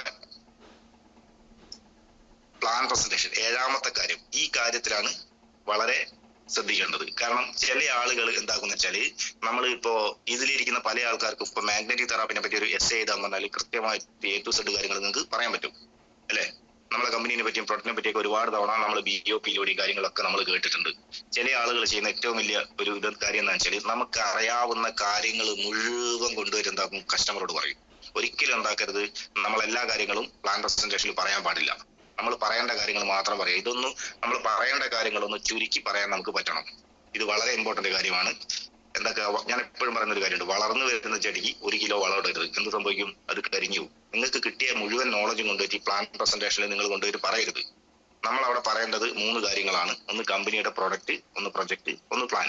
ഓക്കെ, അപ്പോ കമ്പനി, പ്രൊഡക്റ്റ്, പ്രൊജക്ട്, ഈ 3 കാര്യങ്ങളാണ് നമ്മൾ പറയേണ്ടത്. ഇത് എത്രത്തോളം ഷോർട്ടാക്കി നമുക്ക് പറയാൻ പറ്റുമോ അത്രത്തോളം ഷോർട്ടാക്കി നമ്മൾ പറയാൻ ശ്രദ്ധിക്കണം. അതായത് നിങ്ങൾ ഈ കമ്പനീനെ പറ്റി ഒരു ഔട്ട്ലൈനോട് നിങ്ങൾ ആദ്യം ഒരു 5 മിനിറ്റ് നമ്മൾ എന്താക്കി പരിചയപ്പെടുത്തി.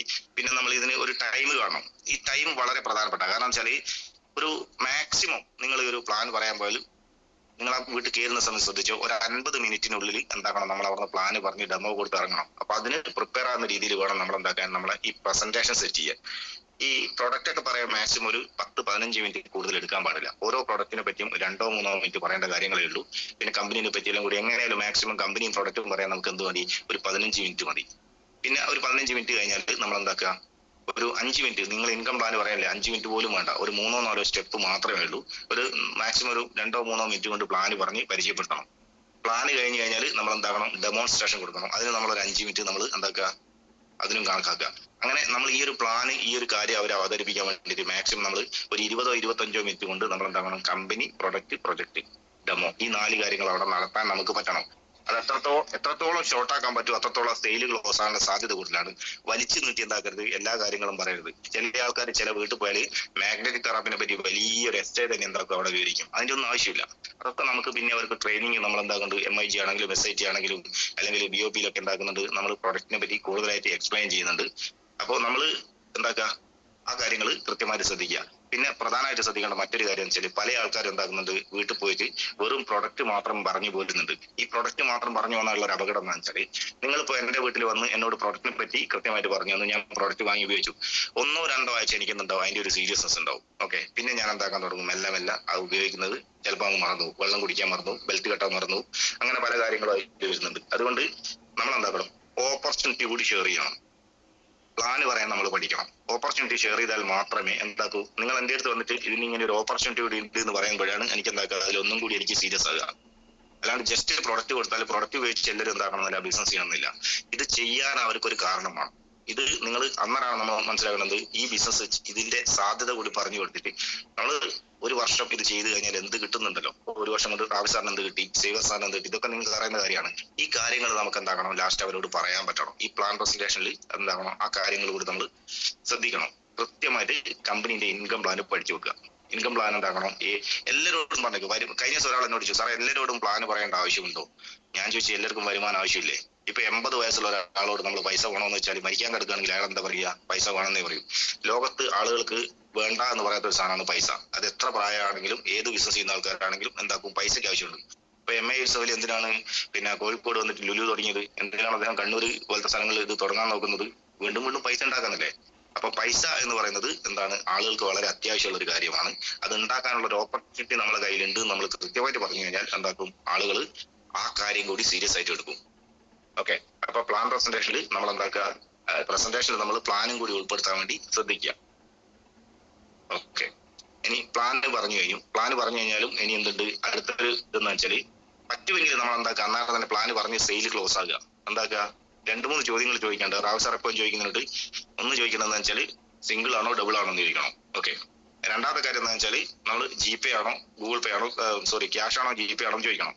ഇനി അത് അന്നേരം ക്ലോസ് ആയിട്ടില്ലെങ്കിൽ അടുത്ത വരാൻ പോകുന്ന ഒരു പോയിന്റാണ്, 8ാമത്തെ പോയിന്റാണ് ഒബ്ജക്ഷൻ ഹാൻഡിലിംഗ്, അതായത് സംശയ നിവാരണം. ഇപ്പോ പെട്ടെന്ന് ഒരാളെടുത്ത് ഈ പ്ലാനും പ്രൊഡക്റ്റും പറയുന്ന സമയത്ത് ചില ആളുകൾ എന്താകും, ഒന്നുകിൽ അന്നേരം തന്നെ ക്യാഷ് ഒന്ന് സ്റ്റാർട്ട് ചെയ്യും, ചില ആളുകൾ എന്താക്കാൻ തുടങ്ങും, സംശയങ്ങൾ ചോദിക്കാൻ തുടങ്ങും. അല്ലെ, സംശയങ്ങൾ ഉണ്ടാവും. ഫീൽഡിൽ പോകുന്ന സമയത്ത് നിങ്ങൾക്ക് ആളുകൾ ചിലപ്പോൾ എന്താകും, ചോദ്യങ്ങൾ ചോദിക്കും. എന്താണ് മാഗ്നറ്റിക് തെറാപ്പിനെ പറ്റി ചിലപ്പോൾ അവർ ആദ്യമായിട്ട് കേൾക്കുകയും, ചിലപ്പോൾ നെറ്റ്വർക്കിനെ പറ്റി നന്നായിട്ട് അറിയുന്ന ആളായിരിക്കും, ചിലപ്പോൾ നെറ്റ്വർക്കിനെ പറ്റി നെഗറ്റീവ് ചിന്താഗതിയുള്ള ആളുകളായിരിക്കും. അങ്ങനെ നമ്മൾ ഫീൽഡിൽ പോകുന്ന സമയത്ത് നമുക്ക് എന്താക്കാൻ പറ്റും, ഒരുപാട് നെഗറ്റീവുകളും കേൾക്കാൻ പറ്റും, ഒരുപാട് പോസിറ്റീവുകളും കേൾക്കാൻ പറ്റും.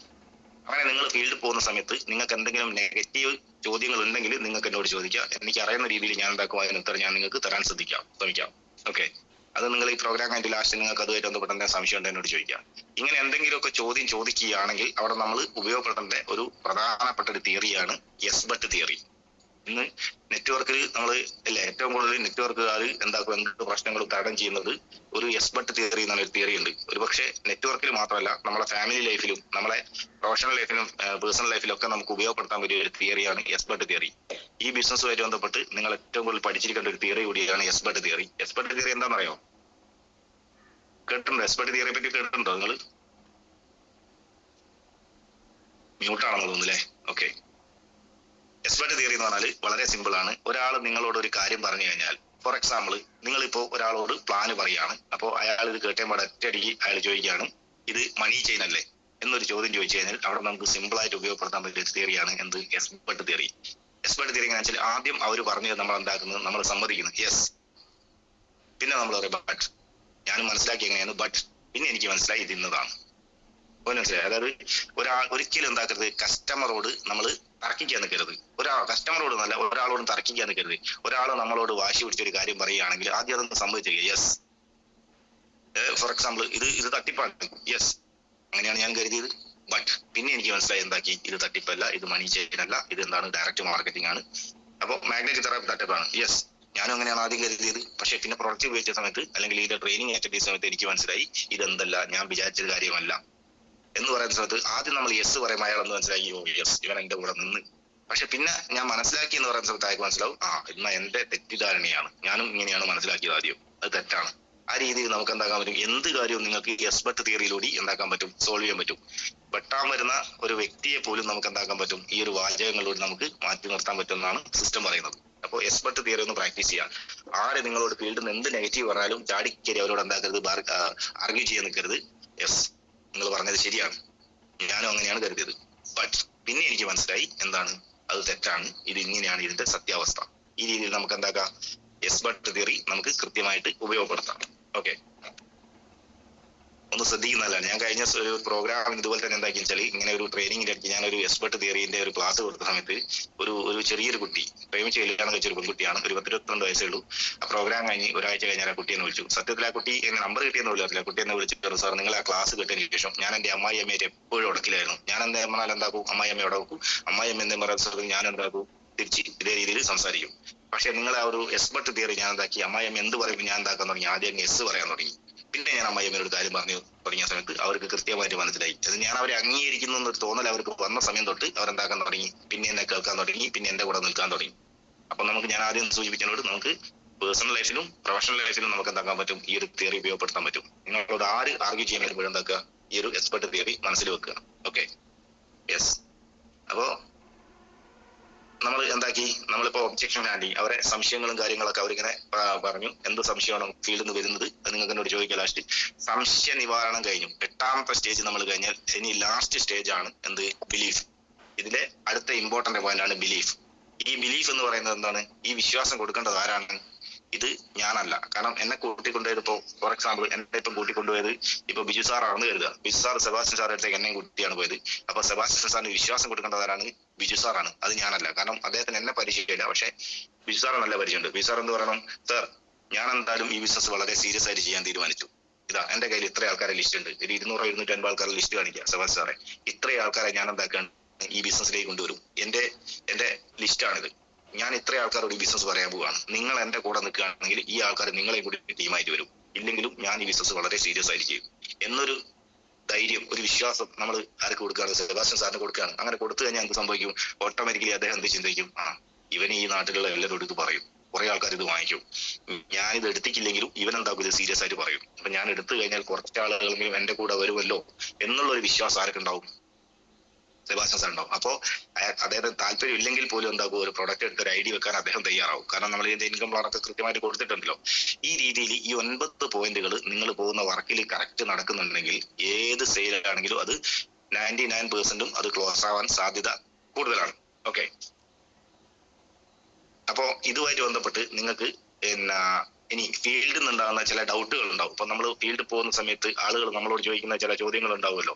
അങ്ങനെ എന്തെങ്കിലും ഇതുണ്ടെങ്കിൽ നിങ്ങൾക്ക് എന്നോട് ചോദിക്കാം. എന്നെ കൊണ്ടാകുന്ന രീതിയിൽ ഞാൻ എന്തായാലും ഫീൽഡിൽ നിങ്ങൾക്ക് ഉണ്ടാകുന്ന നെഗറ്റീവ്സ് ചോദിക്കാം, അറിയുന്ന രീതിയിൽ ഞാനത് സംസാരിക്കാൻ ശ്രമിക്കാം.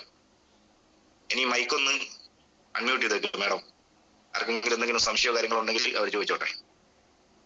ഓക്കെ, ഞാൻ ഓൾ അൺമ്യൂട്ട് ചെയ്യാം. ഫീൽഡിൽ പോകുന്ന സമയത്ത് എന്തെങ്കിലും നെഗറ്റീവായിട്ട് ബന്ധപ്പെട്ട് ബിസിനസ്സുമായിട്ട് ബന്ധപ്പെട്ടോ ഈ ഒരു നെറ്റ്വർക്കുമായിട്ട് ബന്ധപ്പെട്ടോ എന്തെങ്കിലുമൊക്കെ സംശയങ്ങൾ നമ്മളോട് ആരും ചോദിക്കാറില്ലേ? നിങ്ങളോട് ആരും നെഗറ്റീവ് ഒന്നും ചോദിക്കാറില്ലേ? ഓ യെസ് സർ, എല്ലാവരും ഫീൽഡിൽ പോകുന്ന ആൾക്കാരാണല്ലോ. അതെ അതെ അതെ, 1 by 1 ആയിട്ട് പിന്നെ ആൾക്കാർ നമ്മുടെ ഈ ഒരു പ്ലാറ്റ്ഫോമിലുള്ള എല്ലാവർക്കും 1 by 1 ആയിട്ട് ഹാൻഡ് റൈസ് ചെയ്തോ. സാറിന്റെ അടുത്ത് ഏത് ഈ ഒരു സെയിൽസ് ക്ലോസിങ്ങിനുള്ള സംശയങ്ങൾ നിങ്ങൾക്ക് ഓരോരുത്തർക്ക് ചോദിക്കാം. ഹാൻഡ് റൈസ് ചെയ്ത് ചോദിക്കുമ്പോ എല്ലാ ആൾക്കാർക്കും പിന്നെ കേൾക്കാനുള്ള സൗകര്യം ഉണ്ടാവും. തീർച്ചയായിട്ടും ഏറ്റവും ഇമ്പോർട്ടന്റ് ആയ നിങ്ങൾ എന്ത് ചോദ്യം ചോദിച്ചപ്പോഴാണോ നിങ്ങളെ സെയിൽ ക്ലോസ് ആവാത്തത്, അങ്ങനെ ഉണ്ടാവുമല്ലോ. ചില ആൾക്കാർ ഫീൽഡിൽ ചിലപ്പോൾ നല്ല നെഗറ്റീവ് ഉള്ള ആൾക്കാരുണ്ടോ, നെറ്റ്വർക്ക് അങ്ങനെ എന്തെങ്കിലും ഇതുണ്ടെങ്കിൽ നിങ്ങൾക്ക് ചോദിക്കാം. അല്ലെങ്കിൽ ഞാനൊരു ചെറിയ സ്റ്റോറി പറഞ്ഞ് നമുക്ക് അവസാനിപ്പിക്കാം. സാറേ എപ്പോഴും നമ്മള് പിന്നെ ആൾക്കാരോട് പ്ലാൻ പറയുന്നു, പ്ലാൻ പറഞ്ഞ് എല്ലാം ഡെമോ കൊടുത്ത് കൺവിൻസ് ആവുന്നു. കൺവിൻസ് ആയാൽ തന്നെ അവര് പറയുന്നത് ഓക്കെ എനിക്ക് ഈ ഒരു പ്രൊഡക്റ്റ് വേണം, ഞാൻ എടുത്തോളാം, ഇന്ന് എന്റെ അടുത്ത് ക്യാഷ് ഇല്ല പിന്നീട് എടുക്കാം. ക്യാഷിന്റെ പ്രശ്നം പറഞ്ഞിട്ടാണ് ആൾക്കാർ എപ്പോഴും ഇതിൽ നിന്ന് വഴുതി മാറുന്നത്. പിന്നെ നമ്മൾ സംസാരിക്കുന്ന ആൾ മാത്രം ഒന്ന് ചെയ്ത് ഒരു കാര്യം ചെയ്യാം, ഞാനൊന്ന് ഓൾ മ്യൂട്ട് ചെയ്യാം, എന്നിട്ട് ഹാൻഡ് റൈസ് ചെയ്യുന്ന ആളുകളെ മാത്രം അൺമ്യൂട്ട് ചെയ്യാം. അതാണ് നല്ലത്. അതെ അതെ അതെ നല്ലത്.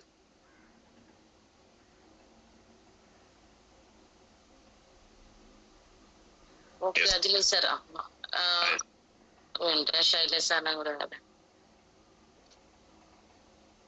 ഒന്ന് സംസാരിക്കാൻ എല്ലാവരും ഒന്ന് ഇതാക്കണേ, ഹാൻഡ് റൈസ് ചെയ്യണേ.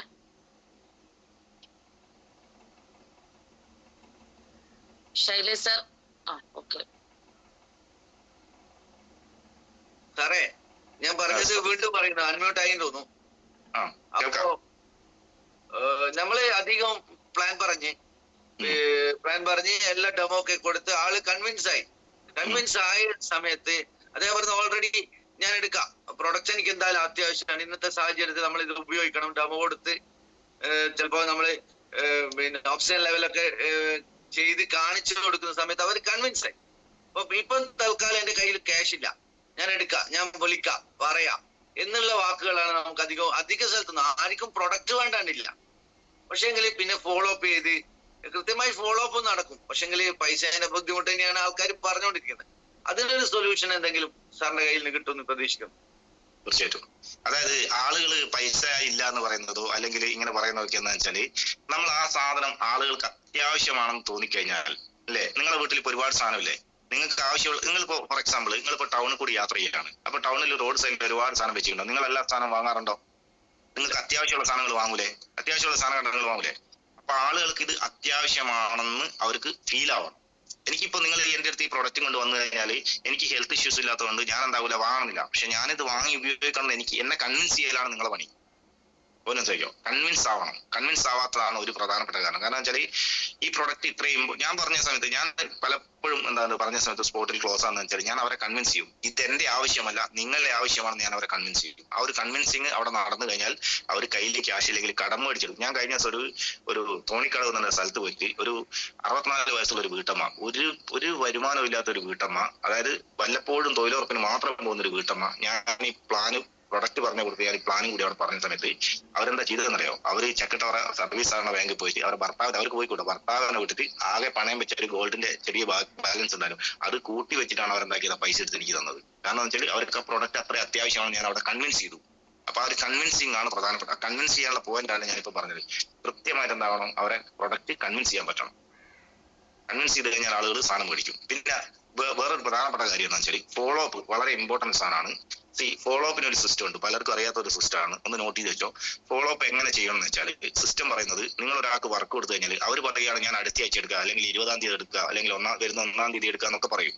അങ്ങനെയൊക്കെ പറഞ്ഞാലും നമ്മൾ 24 മണിക്കൂറിൽ അവരെ ഫോളോ അപ്പ് ചെയ്യണം. കാരണം അത് നമ്മളെ ഡ്യൂട്ടിയാണ്. കാരണം പലപ്പോഴും പലരും വരുന്ന വെച്ചാൽ, ഇപ്പൊ നിങ്ങൾ എന്റെ അടുത്തൊന്ന് പ്ലാൻ പറഞ്ഞു, ഞാൻ ഈ പ്ലാൻ മേടിക്കാൻ പറയുകയാണ്, അവിടെ ഒരു 25-ാം തീയതി ക്യാഷ് കിട്ടാനുണ്ട്, ഒരു 3 ആഴ്ച ഇങ്ങനെ വെയിറ്റ് 25-ാം തീയതി ഞാൻ തരാന്ന് പറഞ്ഞാൽ നിങ്ങൾ എന്താകണം, 24 മണിക്കൂറിനുള്ളിൽ തന്നെ വീണ്ടും വന്ന് ഫോളോ അപ്പ് ചെയ്യണം. കാരണം ഈ ഒരു സബ്ജക്ട് ഒരു മനുഷ്യന്റെ തലയിൽ നിൽക്കുക മാക്സിമം 24 മണിക്കൂറാണ്. 24 മണിക്കൂർ നമ്മൾ ഈ വേറെ പല കാര്യങ്ങളും കയറി വരും.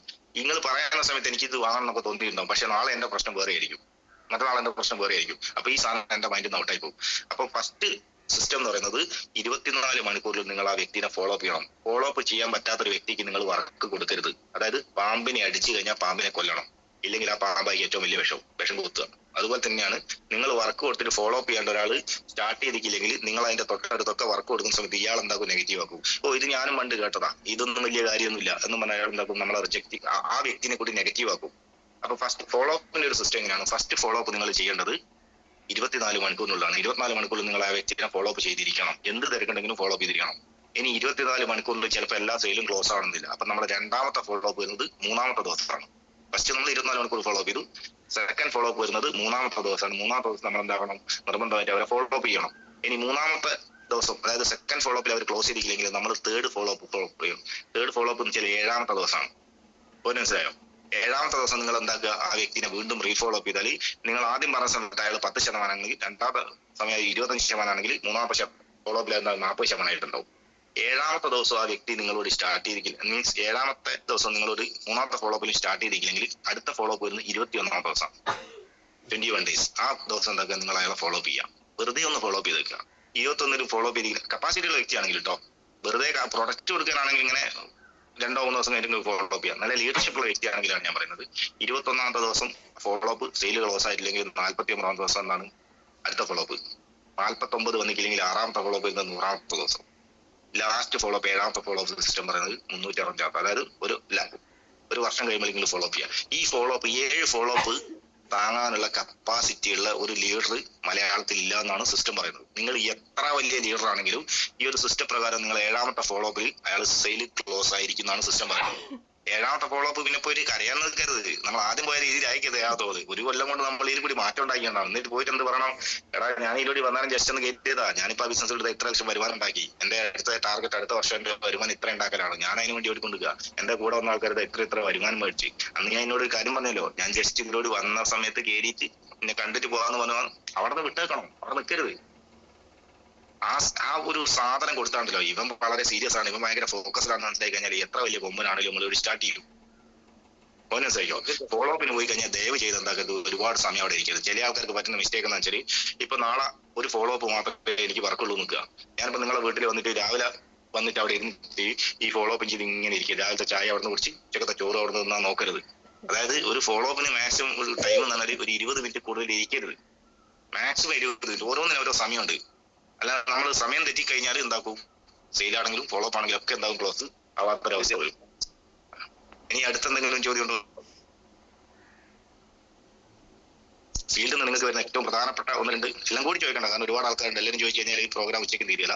ഏറ്റവും നിങ്ങളെ ഡിസ്റ്റർബ് ആക്കുന്ന ഒരു 2-3 ചോദ്യങ്ങളുണ്ട്, ചോദിക്കാം. ചിലപ്പോ ഞാൻ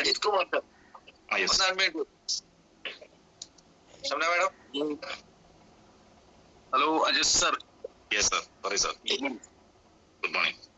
ഓക്കെ, അപ്പോ ഞങ്ങൾക്കൊരു ചോദ്യം വന്നതെന്ന് വെച്ചാല്,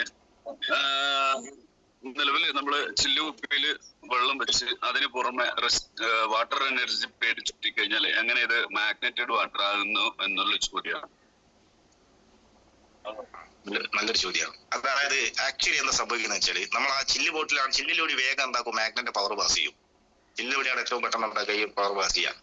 ഈ മാഗ്നറ്റിക് വാട്ടർ എങ്ങനെയാണെന്ന് വെച്ചാൽ, നമ്മൾ ഇത് ചുറ്റുന്ന സമയത്ത് ഈ മാഗ്നറ്റിക് ഫീൽഡിലേക്ക് വെള്ളം വരുന്ന സമയത്ത് ഇത് എന്താക്കും വെച്ചാല് ഡീക്ലസ്റ്ററിങ് നടക്കും. അവിടെ ഡീക്ലസ്റ്ററിങ്, അതായത് മൈക്രോ ക്ലസ്റ്ററിങ് നടക്കും. എന്ന് വെച്ചാൽ ഒറ്റ വാക്ക് പറയുകയാണെങ്കിൽ, ലളിതമായിട്ട് പറയുകയാണെങ്കിൽ, വെള്ളത്തിന് കട്ടി കുറയും. കട്ടി കുറയുന്ന സമയത്ത് ആണല്ലോ നമ്മളത് കുടിക്കുന്ന സമയത്ത് നമ്മളെ സെല്ലുകൾ അബ്സോർവ് ചെയ്യുന്നത്. അതിന്റെ ഒരു ഇതിങ്ങനെയാണ്. നമ്മളൊരു മുന്തിരിക്കൊല, ഫോർ എക്സാമ്പിൾ നിങ്ങളൊരു മുന്തിരിക്കൊല മനസ്സിൽ കാണുക, ഒരു വലിയൊരു മുന്തിരിക്കൊല. ഒരു മുന്തിരിക്കൊല എടുത്ത് നമുക്ക് ഇങ്ങനെ കഴിക്കാൻ പറ്റുമോ? മൊത്തത്തിൽ ഇല്ല. നമ്മൾ ഓരോന്ന് എടുത്ത് കഴിച്ചാൽ നമുക്ക് സുഖമായിട്ട് കഴിക്കാൻ പറ്റും. അതേ രീതിയിലാണ് വെള്ളത്തിന്റെ കട്ടി കുറഞ്ഞാൽ നമുക്ക് എന്താക്കുക, അത് നമ്മളെ സെല്ലുകൾ അബ്സോർവ് ചെയ്യാം. എങ്ങനെയാണ് കട്ടി കുറയുന്നത് വെച്ചാൽ, നമ്മൾ ഈ മാഗ്നറ്റിക് ഫീൽഡിൽ വെള്ളം വരുന്ന സമയത്ത് ഇത് വെള്ളത്തിന്റെ മൊളിക്യൂൾസിനെ ഡിവൈഡ് ചെയ്യും. അതായത് ചെറിയ ചെറിയ കണികളാക്കി മാറ്റും. കൂട്ടായി നിൽക്കുന്ന വെള്ളത്തിന്റെ കണികൾ ഇങ്ങനെ H2O നമ്മൾ പഠിച്ചില്ലേ, 2 ഹൈഡ്രജനും ഒരു ഓക്സിജനും ചേർന്നാണ് വെള്ളം എന്ന് പറയുന്നത്. ഈ വെള്ളത്തിന്റെ മൊളിക്യൂൾ ഇങ്ങനെ കൂടി കൂടി കൂടി കൂടി നിൽക്കുന്നതായിരിക്കും.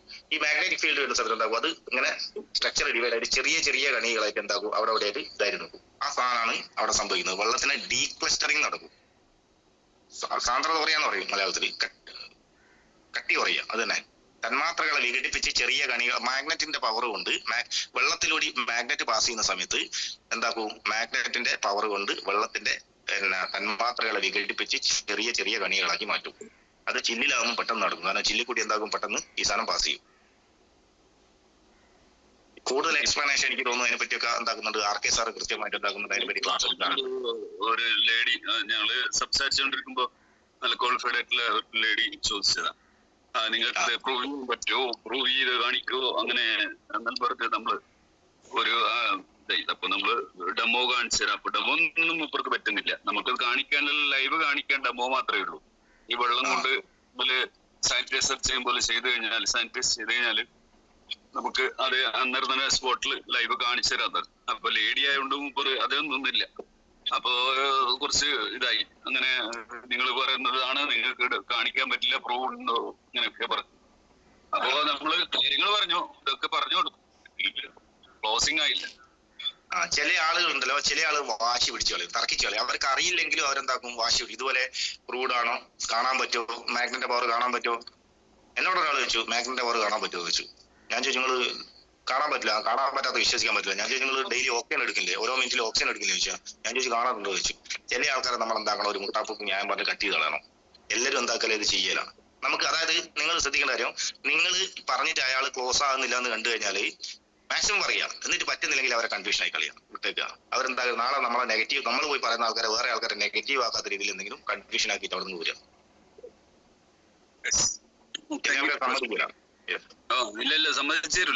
സമ്മതിക്കില്ല. ചില ആറ്റിറ്റ്യൂഡാണ് അത്. ഞാനെന്നല്ല, അത് നിങ്ങളിപ്പോ $1 ബില്യൺ സെയിൽസ് ക്ലോസിംഗ് ചെയ്യുന്ന നമ്മളെ ഖസാക്ക് ബഞ്ചലിനെ കൊണ്ടിരുത്തിയാലും എന്താക്കൂ ആ വ്യക്തി സമ്മതിക്കണം, മറ്റേ വ്യക്തി സമ്മതിക്കണമെന്നില്ല.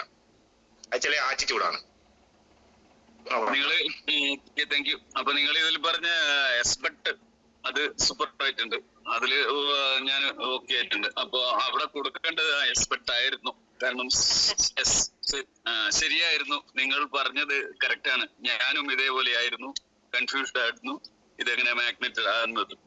അപ്പൊ നിങ്ങൾ പറഞ്ഞ എക്സ്പെക്ട് വളരെ എനിക്ക് കാട്ടിയിട്ടുണ്ട്. Thank you. അതായത് സത്യം പറഞ്ഞാല് ഒരു 3-3.5 മണിക്കൂർ എടുക്കേണ്ട ക്ലാസ് ആണ് ഞാൻ ഒരു 40 മിനിറ്റ് കൊണ്ട് നിങ്ങൾ തന്നത്. അറിയോ എത്രത്തോളം ഷോർട്ടാക്കാൻ പറ്റും? കാരണം 1 മണിക്കൂറേ സമയം പറയുള്ളൂ, അത്രത്തോളം ഷോർട്ടാക്കി പറഞ്ഞതാണ്. ഇതിനെ പറ്റിയൊക്കെ ഉണ്ടല്ലോ, ഞാൻ ഈ പറഞ്ഞ പോയിന്റിനെ പറ്റിയൊക്കെ എന്താക്കാൻ പറ്റും, ഒരു 20-25 മിനിറ്റ് സംസാരിക്കേണ്ട വിഷയമാണ്.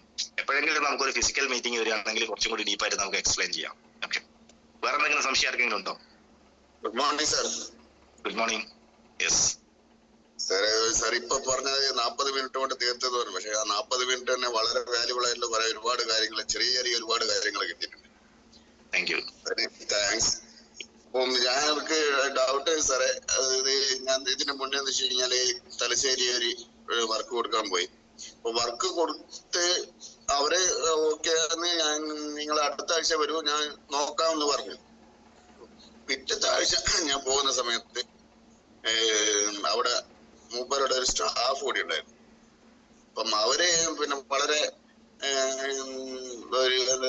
ഒരു നിങ്ങളുടെ സംശയത്തോടെ എന്നോട് ചോദിച്ച് ഇതെങ്ങനെയാ വർക്ക് ചെയ്യുന്നത്, ഇതെന്താ, ഏതാ കമ്പനി, നിങ്ങള് ഉടായിപ്പാണ് എന്നുള്ള രീതിയിൽ എന്നോട് സംസാരിച്ചു. അപ്പം ഞാൻ പറഞ്ഞു ഇത് ഡീറ്റെയിൽസ് കാര്യങ്ങളൊക്കെ ഞാൻ കാണിച്ചു കൊടുത്തു. എന്റെ ടാബില് കാര്യങ്ങളൊക്കെ ഡീറ്റെയിൽസും കമ്പനീന്റെ ഡീറ്റെയിൽസ് ആയിട്ടുള്ള എല്ലാ കാര്യങ്ങളും ഞാൻ പറഞ്ഞു കൊടുത്തു, ആക്കുകയും ചെയ്തു. പക്ഷെ അവര് എന്ത് ചെയ്തെന്ന് വെച്ച് കഴിഞ്ഞാല് ഈ നമ്മുടെ ഡെമോ കിറ്റിന്റെ പുറകിലുള്ള ഡീറ്റെയിൽസ് ഉണ്ട്, അതിൽ എഴുതിയിട്ടുണ്ട് ഫിസിഷ്യന്റെ ഡിസ്ക്രിപ്ഷൻ പ്രകാരം ഉപയോഗിക്കുക. അത് മാത്രമല്ല ഇതിന് യാതൊരുവിധ ഗ്യാരണ്ടിയും കമ്പനി തരൂല എന്നുള്ള കുറച്ച് പോയിട്ടുണ്ട്. അത് നോർമലി ഏതൊരു പ്രൊഡക്റ്റിന്റെ പുറത്തും ഉള്ളതാണ്. അപ്പം അവര് എന്നോട് ചോദിച്ചത് നിങ്ങൾ തന്നെ ഒരു ഗ്യാരണ്ടി ഇല്ല എന്ന് പറയുന്നത് ഇതിന് പിന്നെ ഫിസിഷ്യന്റെ പിന്നെ സമ്മതത്തോട് കൂടിയിട്ട് പിന്നെ ഉപയോഗിക്കാൻ പാടുള്ളൂ എന്ന് പറയുന്നുണ്ടല്ലോ. പിന്നെ അപ്പൊ ഇതിന് സൈഡ് എഫക്ട് ഉണ്ടാവും. നമ്മൾ ഇതിന് സൈഡ് എഫക്ട് ഇല്ല, ഇങ്ങനെയുള്ള കാര്യങ്ങൾ പിന്നെ ബയോമാഗ്നറ്റ് ആണ് കാര്യങ്ങളൊക്കെ പറഞ്ഞു കൊടുത്തു. ഇയാള് ഒരു വിധത്തിലും ഒക്കുന്നില്ല, അത് സമ്മതിച്ചിരുന്നില്ല. അപ്പൊ ഉടനെ മൂപ്പറ് എന്റെ ക്ലയന്റ് മുന്നിൽ ഇരിക്കുന്നുണ്ട്, അയാളുടെ സ്റ്റാഫാണ്, മൂപ്പറ് ഇരിക്കുന്നുണ്ട്. മൂപ്പറ് ഇരുന്നിട്ട് മൂപ്പറ് വേഗം ഫോൺ എടുത്ത് നെറ്റിൽ കുറച്ച് കാര്യങ്ങളൊക്കെ സംസാരിച്ച് സെർച്ച് ചെയ്ത്, അപ്പം അതില് ഈ ചില സൈറ്റില് പിന്നെ ഇവര് എഴുതിയിട്ടുണ്ടാവല്ലോ ഈ സൈഡ് എഫക്ട്, ഈ സ്കിന്നിന്റെ ഇറിറ്റേഷന് കാരണമായേക്കാം എന്നുള്ളൊരു കോട്ട് ഉണ്ടാവും. അപ്പൊ അത് കാണിച്ചിട്ട് ഇതിന് സൈഡ് എഫക്ട് ഉണ്ടാവും അങ്ങനെ ഇങ്ങനെ മറ്റു കുറച്ച് കാര്യങ്ങൾ. അപ്പൊ ഞാൻ നിങ്ങൾ ഏത് സൈറ്റിൽ നിങ്ങൾ സെർച്ച് ചെയ്തെന്ന് ചോദിച്ചിട്ട് അത് പറഞ്ഞു തന്നില്ല. അത് അവർ ഇങ്ങനെ വായിക്കുന്നുണ്ട്, അവർക്ക് ഇങ്ങനെ വായിക്കുന്നുണ്ട്. അപ്പൊ ഞാൻ ഇത് സെർച്ച് ചെയ്ത് ഞാൻ ഗൂഗിളിലും വിക്കിപീഡിയയിലുള്ള ഇത് മാഗ്നറ്റിക് തെറാപ്പിന്റെ കുറച്ച് കാര്യങ്ങൾ സെർച്ച് ചെയ്ത് ഞാൻ അങ്ങോട്ട് ഞാൻ പറഞ്ഞു കൊടുത്തു. പക്ഷെങ്കിൽ എന്റെ ക്ലയന്റിനെ കൂടി ഇയാൾ നെഗറ്റീവ് അടിച്ചു. അതാണ് സംഭവിച്ചത്. അപ്പം ഇപ്പൊ രജിത, എന്റെ കൂടെയുള്ള രജിത മാഡത്തിന്റെ ക്ലയന്റ് ആയിരുന്നു. അപ്പുറം അയാള് KRFലാണ് ഞാൻ പോയത്. അപ്പൊ മാഡം ഇന്നലെ അവിടെ പോയ സമയത്ത് വേറൊരു കാര്യമായിട്ട് ബന്ധപ്പെട്ട് പോയത്. അപ്പൊ പോയ സമയത്ത് ഇവർ ഇതിനെ പറ്റി ചോദിക്കുമ്പോൾ ഇവര് രണ്ടുപേരും ഒരുമിച്ചുള്ളത്, ഇവര് രണ്ടുപേരും കൂടിയിട്ട് ഈ മാഡത്തിനോട്ട് പോയിരിക്കുകയും. കാരണം ഞാൻ അന്ന് നിങ്ങൾ വന്ന സമയത്ത് ഞാൻ അയാളോട് വ്യക്തമായിട്ട് പറഞ്ഞതായിരുന്നു ഇതിന് പിന്നെ അങ്ങനെ ഉപയോഗിക്കാൻ പാടില്ല, ഇങ്ങനെ പ്രശ്നങ്ങളുണ്ട് എന്നൊക്കെ പറഞ്ഞതല്ലേ, അങ്ങനെ ഇങ്ങനെ പറഞ്ഞു. അപ്പൊ മാഡം ഇന്നലെ പോയ സമയത്ത് മാഡത്തിനോട് കുറച്ച് കാര്യങ്ങളൊക്കെ ഇതുപോലെയുള്ള കാര്യങ്ങളാണ് പറഞ്ഞത്. അതിന് സൈഡ് എഫക്ട് ഉണ്ടാവും, അതിന് സ്കിൻ അലർജി ഉണ്ടാവും, പിന്നെ അത് ഫിസിഷ്യനെ കണ്ടതിന് ശേഷം ഉപയോഗിക്കാൻ പാടുള്ളൂ എന്ന് പറയുന്നുണ്ട് എന്നൊക്കെ പറഞ്ഞിട്ട് ആളെ നെഗറ്റീവ് ആക്കി തിരിച്ചു വിടുകയത്. അതിന് ഈ പുറകില് കൊടുത്ത കാര്യങ്ങള് നമ്മൾ അതിന്റെ ഏതൊരു പ്രൊഡക്റ്റിനായി കഴിഞ്ഞാലും അങ്ങനെ ഒരു ഇതുണ്ടാവില്ലേ? അത് കൊടുക്കുന്നതിനാ വെച്ചാൽ അത് നിയമമാണ്, കൊടുക്കണം നിയമമാണ്. കാരണം അറിയോ, നമ്മളൊന്ന് കൊടുക്കുന്നത് നമ്മൾ എന്തല്ല മരുന്നല്ല, നമ്മൾ കൊടുക്കുന്നത് എന്താണ് ഒരു പിന്നെ വെൽനസ് കാറ്റഗറി പ്രൊഡക്റ്റ് മാത്രമാണ്. ഇതൊരു അസുഖത്തിനുള്ള മരുന്നല്ല. അപ്പൊ തീർച്ചയായിട്ടും എന്താക്കണം, കാരണം വെച്ചാൽ പല ആൾക്കാരും എന്താക്കും ഇത് അസുഖത്തിനുള്ള മരുന്നാണ്, ഷുഗറിനുള്ള മരുന്നാണ്, പ്രഷറുള്ള മരുന്നാണ് പറഞ്ഞ് കൊടുത്തു കളയും. അപ്പൊ അത് എന്താകണം, കമ്പനി കൃത്യമായിട്ട് അത് മെൻഷൻ ചെയ്യും, ഇത് ഇന്ന സാധനമാണ്, ഇത് നിങ്ങൾ ഉപയോഗിക്കാനാണ് ഡോക്ടറെ കാണാൻ. അത് ഇന്ത്യയിൽ ഒരു നിയമമുണ്ട്, നമുക്ക് പിന്നെ മാർക്കറ്റ് ചെയ്യുന്ന സമയത്ത് അതിന്റെ മുകളിൽ എന്താകണം അത് മെൻഷൻ ചെയ്യണം. മെൻഷൻ ചെയ്ത് എന്ത് തട്ടിപ്പ് നടത്താനും പറ്റും, അത് വേറെ കാര്യം. ഇപ്പൊ മദ്യപാന ഹാനികരാണെന്ന് പറഞ്ഞ് മദ്യം വെക്കുന്നില്ലേ, സിഗരറ്റ് വലിച്ചാൽ ക്യാൻസർ ഉണ്ടാകുന്ന സിഗരറ്റ് വെക്കില്ലേ? ഇങ്ങനെ ഓരോ കാര്യത്തിനും നമ്മൾ എന്താക്കണം, അത് എഴുതണം എന്നൊരു നിയമമുണ്ട്. അത് എന്ത് കാരണം വെക്കാം. നമ്മളെ സംബന്ധിച്ച് നമ്മളെന്താ വെച്ചാൽ നമ്മളൊരു പ്രോഡക്റ്റ് ഒരു മരുന്നല്ലാത്തത് കൊണ്ടും നമ്മളത് പിന്നെ ഒരു രോഗത്തിനുള്ള ഒരു ഇതായിട്ട് ഇതാക്കാണ്ട് ചെയ്യാതിരിക്കാനും വേണ്ടിയിട്ടാണ് എന്താക്കുന്നത് കമ്പനി കൃത്യമായിട്ട് അതെന്ത് ആ രീതിയിൽ അത് കൊടുക്കുന്നത്. ഇതൊരു നമ്മളെ ഇമ്മ്യൂണിറ്റി കപ്പാസിറ്റി കൊടുക്കുന്ന ഒരു പ്രൊഡക്റ്റ് മാത്രം, ഒരു വെൽനസ് പ്രൊഡക്റ്റ് മാത്രമാണ്. പക്ഷെ പല ആൾക്കാർ ഇത് മാർക്കറ്റ് ചെയ്യുന്ന എങ്ങനെയാണ്, ഇത് ഷുഗറിനുള്ള മരുന്നാണ്, ഇത് ഷോക്കിനുള്ള മരുന്നാണ്, ഇത് പ്രഷറുള്ള മരുന്നാണ്, ആ ഒരു കാറ്റഗറിയിൽ മാർക്കറ്റ് ചെയ്യപ്പെടുന്നത്. അതുകൊണ്ടാണ് കമ്പനി എന്താക്കുന്നത്, കമ്പനിയുടെ വന്ന് ഈ ഒരു ലീഗൽ സാധനം വെച്ചിരിക്കുന്നത്. ഒരിക്കലും ഇതിന് സൈഡ് എഫക്ട് ഉണ്ടാവില്ല. കാരണം ഇത് ഉള്ളിൽ കഴിക്കാത്ത സാധനമായത് അത് പ്രൂവ്ഡ് ആണ് സാധനം.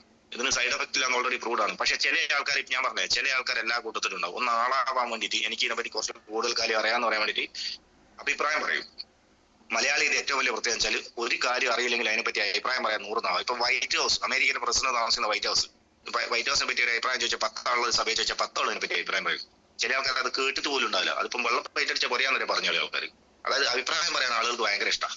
ആ രീതിയിൽ പ്രത്യേകിച്ച് കൂടുതൽ പറയാൻ ഇഷ്ടം നെഗറ്റീവ് പറയാനാ. അപ്പൊ ഇങ്ങനത്തെ ഒരു സാധനം കിട്ടുന്ന സമയത്ത് എന്താക്കുക, ഒന്നുകിൽ എന്താക്കുക വാണിങ്ങിൽ നിർത്താൻ അവരാണ്. നമുക്ക് ഇതാണ്, ഞാൻ എന്റെ അടുത്ത് ഒരാളാണ് വന്നിരുന്നത് എന്തായാലും ഞാൻ അന്നേരം എന്താക്കും, ഞാൻ കട്ട് ചെയ്ത് ഇതാക്കിയത്.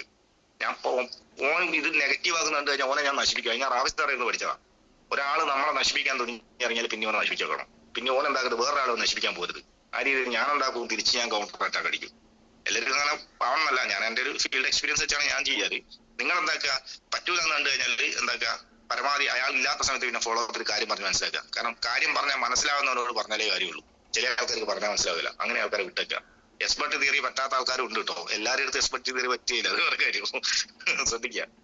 ഇനി ഞാൻ ഈ പ്രൊഡക്റ്റിനെ പറ്റിയും കാര്യങ്ങളൊക്കെ നിങ്ങൾക്ക് എന്താക്കാൻ പറ്റും, കൂടുതൽ എക്സ്പ്ലനേഷൻ ആർക്കെ പോലുള്ള നമ്മളെ ഗ്രേറ്റ് ട്രെയിനേഴ്സ് തരും. നെറ്റ്വർക്കുമായിട്ട് ബന്ധപ്പെട്ട് ഫീൽഡിൽ പോകുന്ന സമയത്ത് നമ്മൾ പ്ലാനുകൾ പറയുന്ന സമയത്ത് ഉണ്ടാകുന്ന 1-2 നെഗറ്റീവ് ചോദ്യങ്ങൾ ഞാൻ തന്നെ പറഞ്ഞിട്ട് അതിനൊരു സൊല്യൂഷൻ പറഞ്ഞ് നമുക്ക് ഈ പ്രോഗ്രാം അതിന്റെ ചെയ്യാം. കാരണം 10 മണിക്ക് ഇവിടെ പ്രോഗ്രാം ഉണ്ട്, ക്ഷമനാമർദ്ദം ഇങ്ങോട്ട് വരണം. പിന്നെ നിങ്ങൾക്ക് എന്തുണ്ട്, നിങ്ങൾക്കൊക്കെ ഫീൽഡിൽ പോകാനുണ്ടാവും. അപ്പോൾ അടുത്ത പ്രോഗ്രാമിൽ നമുക്ക് കുറച്ചും കൂടി എന്താക്കുക വിശദമായിട്ട് നമുക്ക് ഡീറ്റെയിൽ ആയിട്ട് ഡിസ്കസ് ചെയ്യാം. ഓക്കെ. 1-2 ചോദ്യങ്ങൾ ഇപ്പോൾ ഫീൽഡിൽ നിന്ന് വരാനുള്ള സാധനം വെച്ചാൽ, ഒന്ന് മണി ചെയിൻ അല്ലേ എന്ന് ചോദ്യം വരും അല്ലെ. ഏതൊരു സാധാരണക്കാരൻ ആദ്യം കേൾക്കുന്ന ഒരു ചോദ്യമാണ് ഇത് മണി ചെയിൻ അല്ലേ എന്നുള്ളൊരു ചോദ്യം വരാം. അങ്ങനെ ഒരു ചോദ്യം വന്നാൽ നിങ്ങൾ എങ്ങനെയാ പ്രതികരിക്കുക? എനിബഡി? അത് മണി ചെയിൻ അല്ല എന്നുള്ള ചോദ്യത്തിന് മറുപടി കൊടുക്കാറുണ്ട്. അതായത് മണി ചെയിൻ അല്ല, മണി ചെയിൻ എന്താണെന്നുള്ള അങ്ങോട്ട് ചോദിക്കാറുണ്ട്. അത് റാഫി സാറുടെ അടുത്ത് നിന്ന് കിട്ടിയതാണ്. എന്താണ് മണി ചെയ്യുന്ന അവരോട് അങ്ങോട്ട് ചോദിക്കുന്നത്. പിന്നെ അങ്ങനെ ഉരുണ്ട് കളിക്കുന്ന സമയത്ത് അതിന്റെ മറുപടി പറഞ്ഞെടുക്കും. ഉൽപ്പന്നങ്ങളൊന്നുമില്ലാതെ ഈ പൈസ മാത്രം, പണം മാത്രം വിക്രയം ചെയ്യുന്ന സാധനമാണ് മണി ചെയിൻ. പക്ഷെ ഇവിടെ നമ്മൾ പ്രൊഡക്റ്റ് കൊടുക്കുന്ന പൈസക്ക് തത്തുല്യമായ പ്രൊഡക്റ്റ് നമ്മൾ കൊടുക്കുന്നുണ്ട്. അപ്പൊ ഇത് മണി ചെയിൻ അല്ല. നിങ്ങൾ ഇന്ന് പ്രൊഡക്റ്റ് വാങ്ങിച്ചു കഴിഞ്ഞാൽ നിങ്ങൾക്ക് വേണ്ടെങ്കിൽ വിട്ടിച്ച് പോകാം. ശരി, എല്ലാവർക്കും എക്സ്പ്ലാൻ കിട്ടിയായിരിക്കുന്നു. ഇനി ഇത് നെറ്റ്വർക്ക് അല്ലേ എന്നൊരു ചോദ്യം വരും ചിലയിടത്ത്. എങ്ങനെ നമുക്ക് കൗണ്ടർ അറ്റാക്ക് കൊടുക്കുക? ഇത് നെറ്റ്വർക്ക് അല്ലേ. ഒരാൾ നിങ്ങൾ പ്ലാന് പറയുന്ന സമയത്ത് ഏറ്റവും കൂടുതൽ ആളുകൾ വെറുക്കുന്ന സാധനമാണ് നെറ്റ്വർക്ക്. അറിയാത്തത് കൊണ്ടാണ്, നോളജ് ഇല്ലാത്തത് കൊണ്ടാണ്. അപ്പൊ ഒരു വ്യക്തി നിങ്ങളോട് ചോദിക്കുക ഇത് നെറ്റ്വർക്ക് അല്ലേ എന്ന് ചോദിച്ചാൽ നിങ്ങൾ എങ്ങനെ അത് ക്രോസ് ചെയ്യും? നെറ്റ്വർക്ക് തീർച്ചയായും നെറ്റ്വർക്ക് തന്നെ. കാരണം എന്ന് വെച്ച് കഴിഞ്ഞാല് ഇന്ന് നമ്മുടെ നാട്ടിൽ കാണുന്ന ഷോപ്പ് ആയി കഴിഞ്ഞാലും അതും നെറ്റ്വർക്ക് ആണ്. ഏതൊരു ബിസിനസ് നെറ്റ്വർക്ക് തന്നെയല്ലേ. തീർച്ചയായിട്ടും എല്ലാം നെറ്റ്വർക്കാണ്. നെറ്റ്വർക്ക് ഇല്ലാണ്ട് ലോകത്ത് ഒരു ബിസിനസ് അല്ലെങ്കിൽ ഒരു മാർക്കറ്റിംഗ് നടക്കുന്നില്ല. എന്നോട് കഴിഞ്ഞ ദിവസം ഒരു വ്യക്തി, ഞാൻ ഓൾറെഡി ഒരു പ്രോഗ്രാമിൽ പറഞ്ഞിട്ടുണ്ട്, എന്നോട് ഒരു വ്യക്തി ഇങ്ങനെ പ്ലാൻ, ഒരു കുട്ടി, ഒരു ചെറുപ്പക്കാരൻ, ഒരു ഡിഗ്രിക്ക് പഠിക്കുന്ന ഒരു കുട്ടി എന്നോട് ചോദിച്ചൊരു ചോദ്യമുണ്ട്.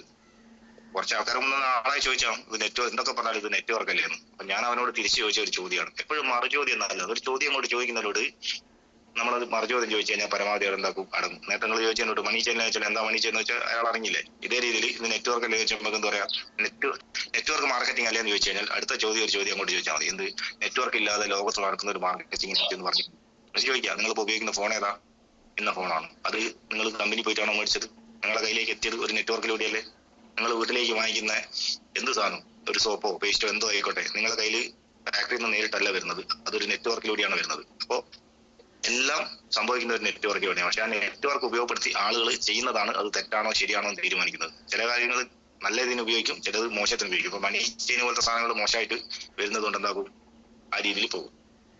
ഓക്കെ. അപ്പൊ നെറ്റ്വർക്ക് അല്ലെങ്കിലൊക്കെ ചോദിച്ചു കഴിഞ്ഞാൽ എന്താക്കുക, സിമ്പിൾ ആയിട്ട് കട്ട് ചെയ്യാൻ നമ്മൾ പറ്റണം. നമ്മൾ ഇതിനെപ്പറ്റി കുറച്ച് അറിവോടുകൂടി നമ്മൾ പോവുകയാണെങ്കിൽ നിങ്ങൾ ഏത് വ്യക്തിനെ നിങ്ങൾക്ക് ക്ലോസ് ചെയ്യാൻ സാധിക്കും കേട്ടോ. ഇനി കൊണ്ടുവന്ന് വെക്കണ്ടേ, അങ്ങനെയൊക്കെ കുറെ ചോദ്യങ്ങൾ ഫീൽഡിൽ നിന്ന് വരാം. അങ്ങനെയൊക്കെ ചോദിക്കുകയാണെങ്കിൽ അതിനനുസരിച്ച് എന്താക്കുക, ഞാനും വിചാരിച്ചു, എന്നോട് ഒരാൾ ചോദിച്ചാൽ എന്തൊക്കെ പറഞ്ഞാൽ നിങ്ങൾ എന്തൊക്കെ പറഞ്ഞാൽ ഇത് കൊണ്ടുവന്ന് വെക്കേണ്ട ഒരു സാധനമല്ലേ. തുടക്കത്തിൽ ഞാൻ കേട്ട ഏറ്റവും കൂടുതൽ അങ്ങനെ ആൾക്കാരൊക്കെ കൊണ്ടുവന്ന് വെക്കാൻ മടിയാണ്. വാങ്ങാൻ നമുക്ക് ഇഷ്ടമാണ്. എന്ത് സാധനം ക്യാഷ് ഉണ്ടെങ്കിൽ നമുക്ക് വാങ്ങാൻ പറ്റും. വിൽക്കാൻ ആളുകൾക്ക് പൊതുവേ മടിയാണ്. അതുകൊണ്ടാണ് വാങ്ങുന്ന ആളെ ക്യാഷ് ഉണ്ടാവില്ല, പക്ഷെ വിൽക്കുന്ന ആളുകളെ കയ്യിലേ ക്യാഷ് ഉണ്ടാവാറുള്ളൂ. അപ്പൊ കൊണ്ടുവന്ന് വെക്കേണ്ടതൊക്കെ ചോദിക്കുന്ന സമയത്ത് നമുക്ക് എന്ത് പറയാം, അതെ ഞാനും ഇങ്ങനെയാണ് കരുതിയത്, ഇത് വീട് കയറി കൊണ്ടുവന്ന് വെക്കേണ്ട ഒരു ഏർപ്പാടാണെന്നാണ് ഞാൻ കരുതിയത്. എങ്ങനെ പറയാം, നിങ്ങൾ ഈ പ്രോഡക്റ്റ് വാങ്ങി ഉപയോഗിച്ചു, നിങ്ങൾക്ക് ഇഷ്ടപ്പെട്ടു, നിങ്ങൾ വേണ്ടപ്പെട്ട ഒരു 3-4 ആൾക്കാരോട് പറയില്ലേ, പറയും. അങ്ങനെ നിങ്ങൾ ഒരു 4-5 ആൾക്കാരോട് പറയുമ്പോൾ 1-2 ഫാമിലി ബോൺസ് കിട്ടി. ഒരു 100 രൂപ മാച്ച് ചെയ്താൽ നിങ്ങൾക്ക് 7,790 കിട്ടി. അങ്ങനെ 2 തവണ മാച്ച് ചെയ്ത് നിങ്ങൾക്ക് 15,000 കിട്ടി. ഈ 15,000 നിങ്ങൾക്ക് കിട്ടിക്കഴിഞ്ഞാൽ ഈ 15,000 ആവശ്യമുള്ള ഒരുപാട് ആൾക്കാർ നിങ്ങൾക്ക് അവർക്കും പരിചയം ഉണ്ടാവില്ലേ. അവരെ കെയർ ഓഫിൽ ഈ സാധനം പറയുകയാണെങ്കിൽ ഈ സാധനം എന്താക്കും, നമ്മളറിയാണ്ട് പല ഭാഗത്തേക്കും ഡെവലപ്പ് ആവും. അങ്ങനെ വരുന്ന ആൾക്കാർക്ക് ഒരു ട്രെയിനിങ്ങും പ്രോഗ്രാം കൊടുത്തു കഴിഞ്ഞാൽ അവർ ചിലപ്പോൾ നാളെ ഇതിലൂടെ വലിയ രീതിയിൽ വരുമാനം ഉണ്ടാക്കുന്ന ഒരു വ്യക്തിയായിട്ട് മാറാൻ അവർക്കും പറ്റും. ആ രീതിയിൽ ഡെവലപ്പ് ചെയ്യുന്ന ഒരു ബിസിനസ് ആണ്. അല്ലാണ്ട് ഇത് പ്രൊഡക്റ്റും തൂക്കി വീട് കയറി വിറ്റ് നടക്കുന്ന ഒരു ഏർപ്പാടല്ല എന്നുള്ള രീതിയിൽ കട്ട് ചെയ്യാം. ഓക്കെ.